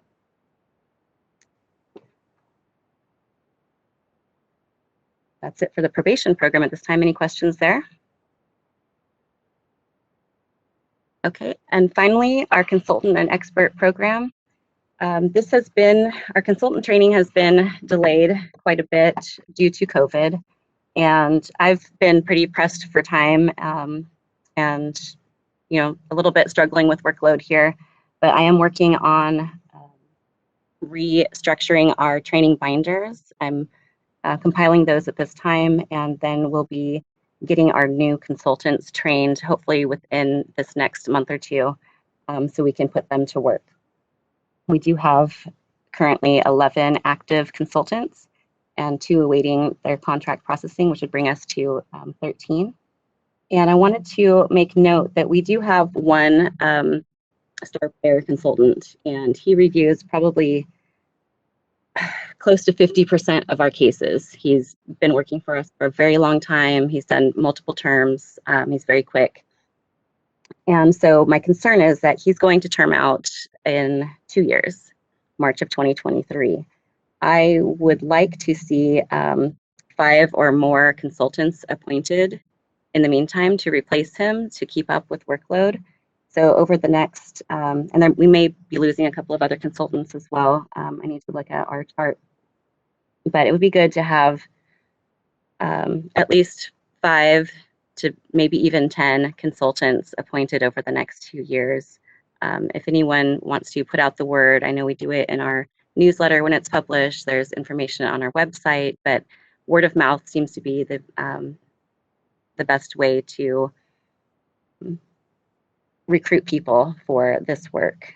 So if any of you board members, the DPMs, know anybody that would be great, we're always accepting applicants, and it would be really helpful in order to keep up with our case review and workload. Any questions regarding our consultant and expert program?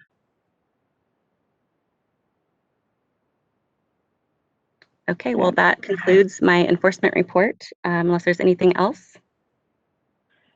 Thank you, Bethany. I just want to commend the staff for having to worry about creating the trainings and support.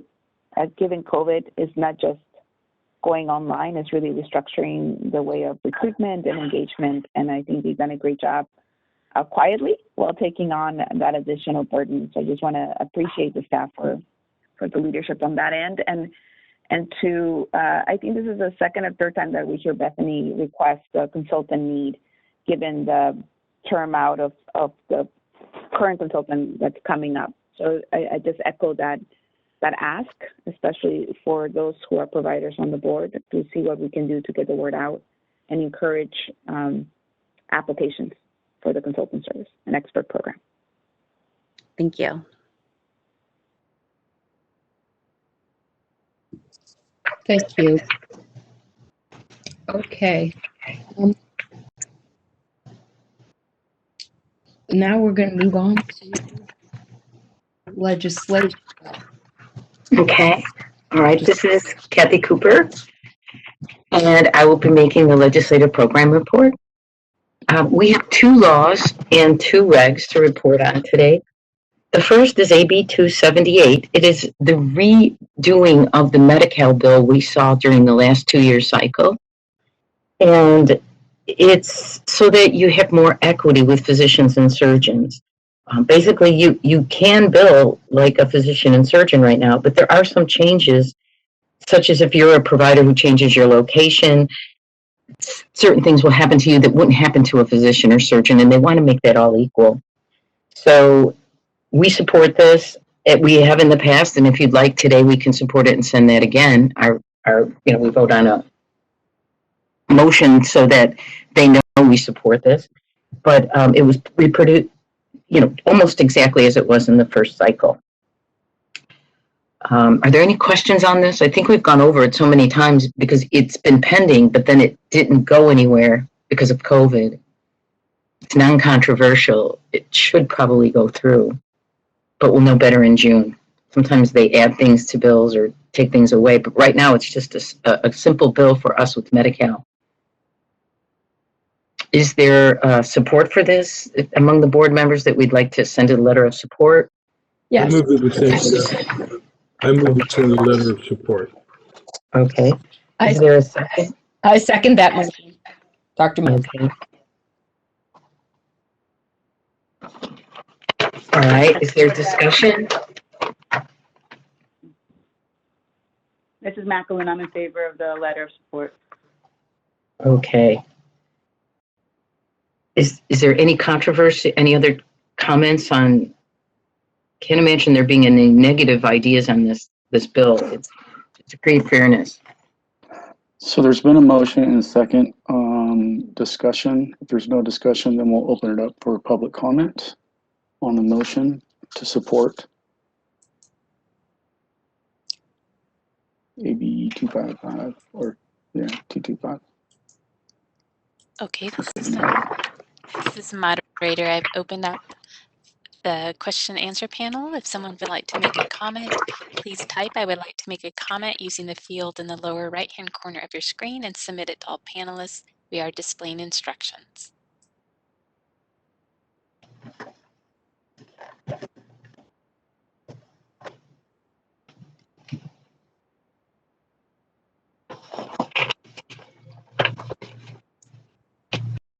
I see no comments at this time. Shall I close the Q&A panel?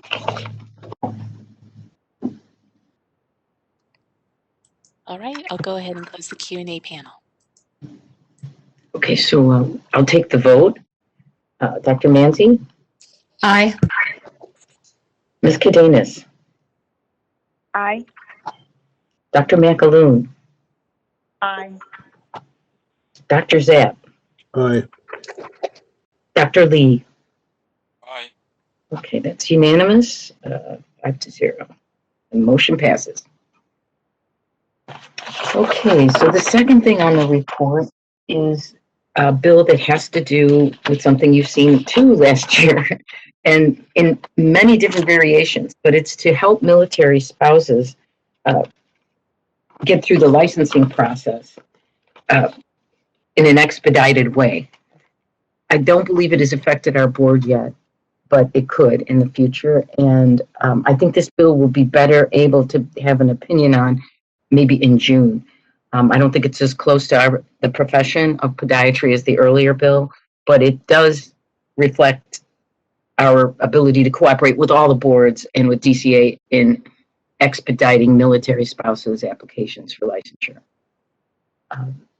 If you'd like to take a position on it now, we could, or we could wait. So basically, this is because the military spouse gets moved around a lot. Is that the? And they can't wait, right? Like in certain boards that are, long processes, not us so much, but they can't work. Right. So this is to help them get to work right away. Right.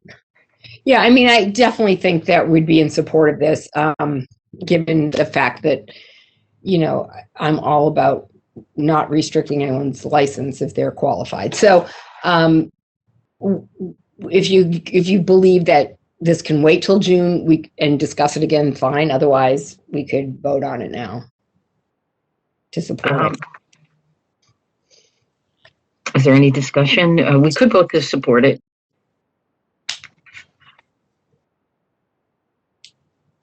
Okay. So I make a motion. Do we have the full bill yet, or is it just, I mean, is it likely to be updated between now and June? If it is, I propose that we wait if there's not an urgency to say anything now if the bill is not ready. To be honest, it will. Oh, sorry, Brian. Yeah, this is Brian. There's that possibility that I think June would be a good meeting. That's usually when we start doing our support letters is during that meeting. So I would advise to see how it marinates and how the language is amended or added to before we do that. That's my recommendation. Thank you. Okay, so what do we do with the pending motion? Do we? I will take back the motion and we'll table this till June. Is that possible? Yes. Okay, fine. Okay. So in the second part of the report, we'll go to the regulatory. We are ready. Brian and I have worked on everything. We need one signature from Brian and one from a higher up person at agency, and we will be able to go forward with our attempts to try to get, has to do with AB 2138 and the disclosure of a criminal background prior to licensure. So this is really beyond our board. We're complying with many of the things that DCA has recommended. We're at the point now we're ready to file. We've been given an extension by the Office of Administrative Law, but except for this one document called the final, the FSOR, we have everything in place. We believe we could just submit it, but we're waiting probably till Tuesday or Wednesday of next week. Clay, I don't know if you're there and want to make a comment. I think you're on this call, but that's my understanding that next week we'll probably have this filed by next Friday. And hi, this is Clay Jackson, Regulatory Counsel for the board. And just to add to what Kathy said, that is correct. Because of the various executive orders from the governor's office, OAL's timelines have been extended. And so the plan is to probably file it on Thursday. And we're just waiting from a signature from agency, and then it can move forward, and you know, hopefully everything will be great. We'll get it past OAL, and your regulation will be in effect. Sounds good. Okay, there's one other regulatory matter, and it's been pending for an awful long time, but it is going to be done this year as soon as we get the other one filed, and it has to do with the disciplinary guidelines, and it directly impacts our enforcement program. We've been getting along fine without it, but we need to make the updates to comply with the current law. So the next board meeting, you'll probably be hearing much more about disciplinary guidelines and a little bit less about AB 2138.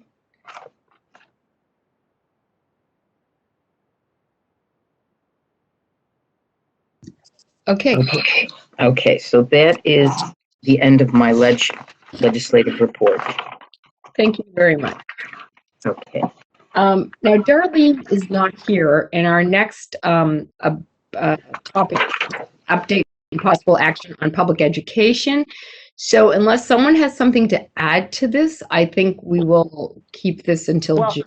Oh, go ahead. If it's possible, I was on that call. I mean, can we ask Kathy to present what our committee meeting was discussion, or do you want to defer it to June? It's up to you. No, if you'd like to give that report, that would be.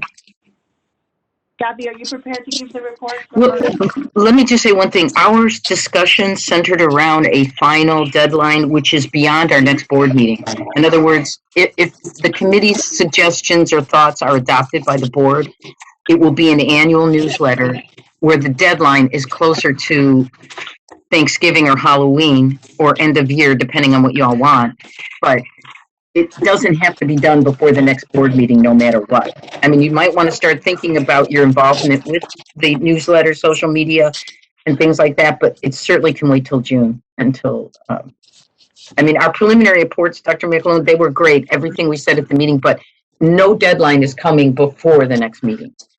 Excellent. Then there's no then we can't then it's fine to defer then to the next meeting then to wait for our chair if that's the case. Thank you for clarifying that. Okay, thank you. Great. Thank you. All right. Now we're going to move on to executive management update and possible action. So this is regarding the sunset hearing. Brian, do you want to talk about this at all? Yeah, sure. So we found out right before we posted our agenda that we do have a bill. It's SB 806, and there hasn't been any movement yet. Now we have a new motion with the podiatric practice amendment language for Health and Safety Code 1316. I will be contacting them and say, hey, we want to drop this in there, and we also want to see if they're going to drop our disciplinary disclosures in there too.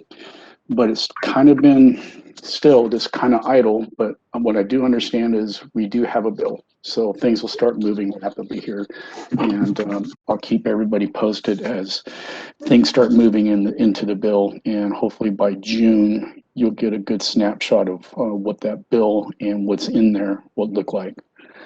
But as far as the proceedings of the sunset hearing, that's what I know. Still working on it, but I'm pretty sure it's going to ramp up really quick here. And I know the committees, the legislative committees, business profession code committees, they're ramping up on the sunsets on other boards and bureaus that are due this year too. So there's a lot of work going on for them over there at the staffers levels to try to organize everything. So I'm sure it's coming. So when it does, I'll let you know on an update. And that's all I have. Okay. All right. So I believe we're going to go into closed session next. Matt, pardon me. This is Joe. But we should open for public comment before we move on. Oh, sure. All right. So now can we open this whole thing up for public comment if anybody has a comment on anything that we've discussed here? Thank you, Madam Board President. I have opened up the Q&A panel. If anyone would like to make a comment, please type, I would like to make a comment using the field in the lower right-hand corner of your screen and submit it to all panelists. We are displaying instructions.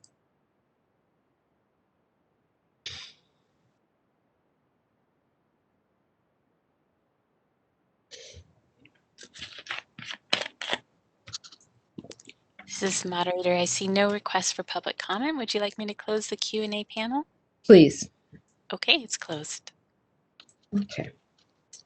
Before we move on, I have a question. I don't think we took roll call for the minutes, and I want to make sure we check that off to make sure. I know we had a motion and we seconded, but I don't know if we actually voted on it. Kathleen, can you check on that?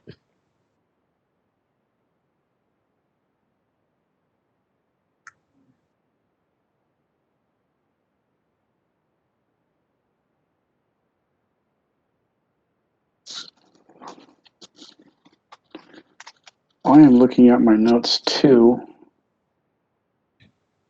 Maria, I think you're right. That,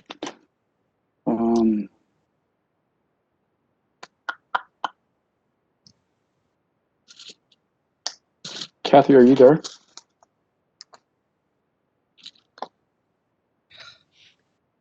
One second.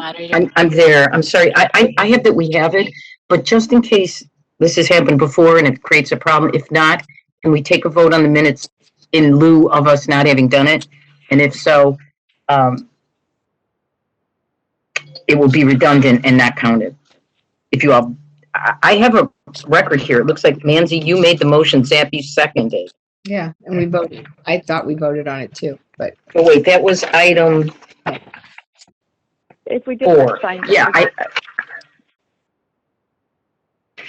Maria, are you pretty sure? Because we could do it again, and sometimes it does get away from us. And Joe and I have gone over a couple things, but we'd like to retake the vote. Yeah, in my head, I thought I had moved and Yeah, we had 2 corrections made. Two name corrections. Mm-hmm. Mm-hmm. As long as you have the record of the vote and the motions, that Kathy, that's fine. I saw like an oversight. You know what? Let's do it again because you abstained in my second vote, and I don't think you abstained from the minutes, did you? No. Let's take it again. I did not. No. Okay. Could we, just to be, accurate, and thank you for that. May I take, Madam President, may I take the vote again for the minutes in lieu of us not having done it correctly at the beginning? Okay, so I'd like to take a vote on these minutes with the two corrections of changing the presenters on the two items mentioned. Okay? Okay. All right. Dr. Manzi. Aye. Ms. Cadenas. Aye. Dr. McAloon. Aye. Dr. Zapp. Aye. Dr. Lee. Aye. That motion passes. Thank you very much. Okay. Board Member Cadenas. All right. So now I think we're going to move into closed session. Okay, so during the closed session, it's going to be our attorney Joe. Kathy's going to be your minute note taker. Everybody else will be offline. And then, and plus all the board members are going to be there for your deliberation. And then once you're complete, then you're going to come back online and we can go ahead and finish out the meeting. Now, Kathy has been through some training. She's going to run, if you want to, Kathy, you can run through it. Or Tricia can also help. Yeah. I think it will just be the board members. Will we see that, Trish? Will we see them as the listing of who stays? Is that how I know we're correct with who's in his attendance? Right. So what we'll need is for people who aren't going to be in the closed session to log out. The session will be locked, and then once you're ready to open it back up, you will unlock it, Kathy, and then they can log back in.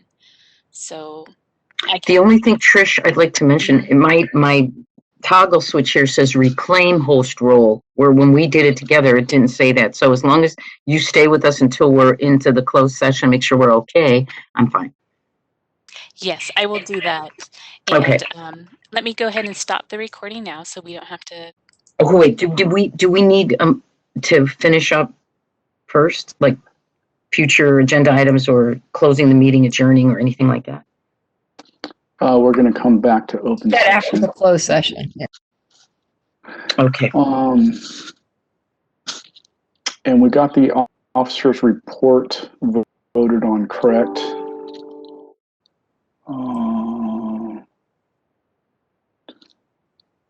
Brian, do we have to vote on accepting your officer's report?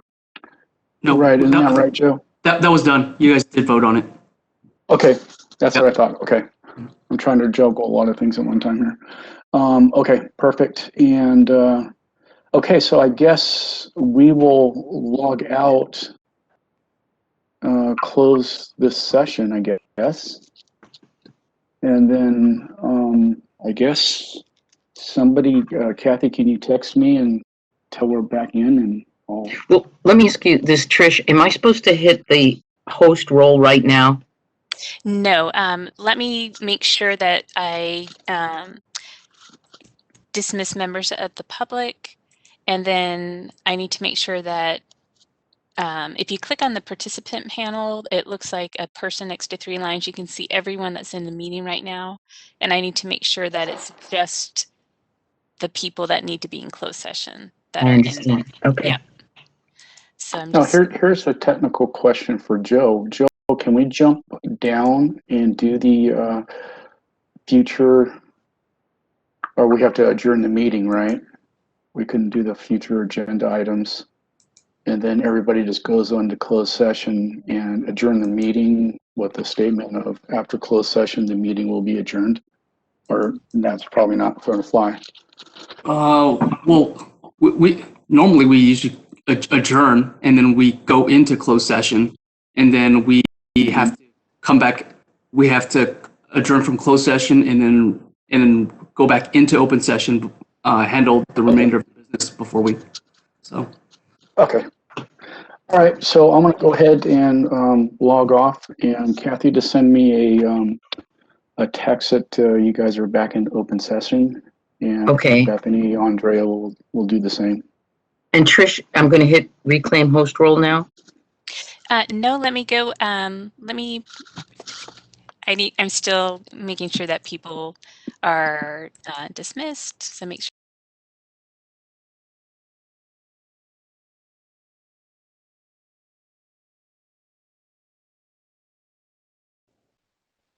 Hey, welcome back, everyone. I could have driven to Sacramento by the time we got everyone back. All right, here we go.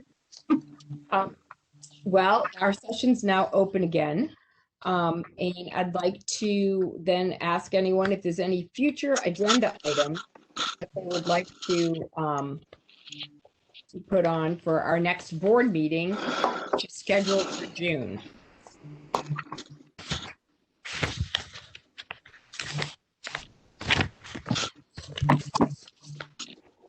Okay. If not, then we will, we can meet as a committee in May and get our agendas together then. Does anybody have any further comments? I think Mike Sanchez is trying to get in. He's in the attendees list. Oh, I'm sorry, who? Mike Sanchez, he's for the DCA. Okay. Yeah, it took me a while to get in, but it just kept on kicking me off. Oh, I don't know if you guys can hear me. Yeah, we can hear you. Okay.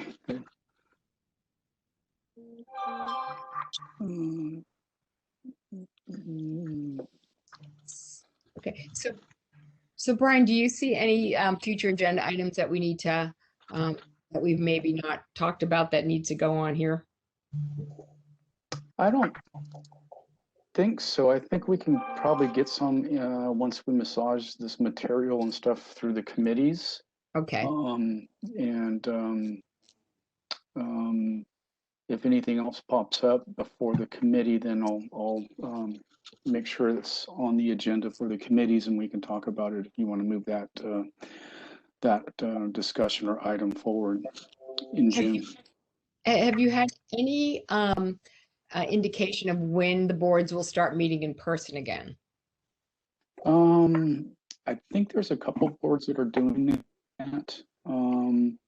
But I think, like Kim said, the COVID vaccinations are starting to come out, and I think a lot of people are going to be more comfortable once the people are vaccinated. Okay. So, yeah, it definitely in person works really well. Okay. Well, if there's no more discussion, then I'd like to adjourn the meeting. So I have one second here. Joe, do we need to have this recorded? I thought it was recorded. Yeah, I think we're being recorded already. I think You're good. You're good. Yeah. Okay, good. So I guess Mike is having problems getting in, but is Kathy still on? I am. I'm here. Okay, I guess if we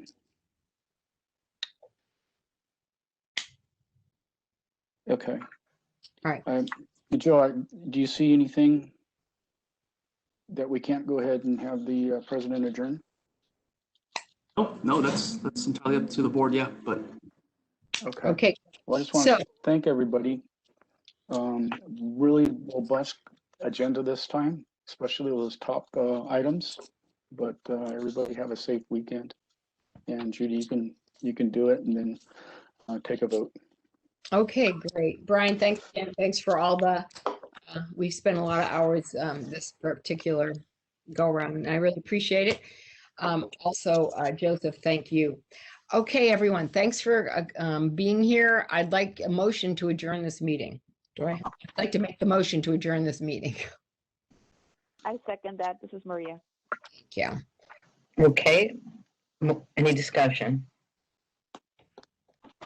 Okay, motion to adjourn. Dr. Manzi, Aye. Ms. Ms. Cadenas, Aye. Dr. McAloon, Aye. Dr. Zapp, Aye. Dr. Lee. Aye. Okay, this meeting is adjourned. Thank you very much, everyone, and have a great weekend. All right, thank you. Everybody. Bye-bye. Thank you, everybody. Bye.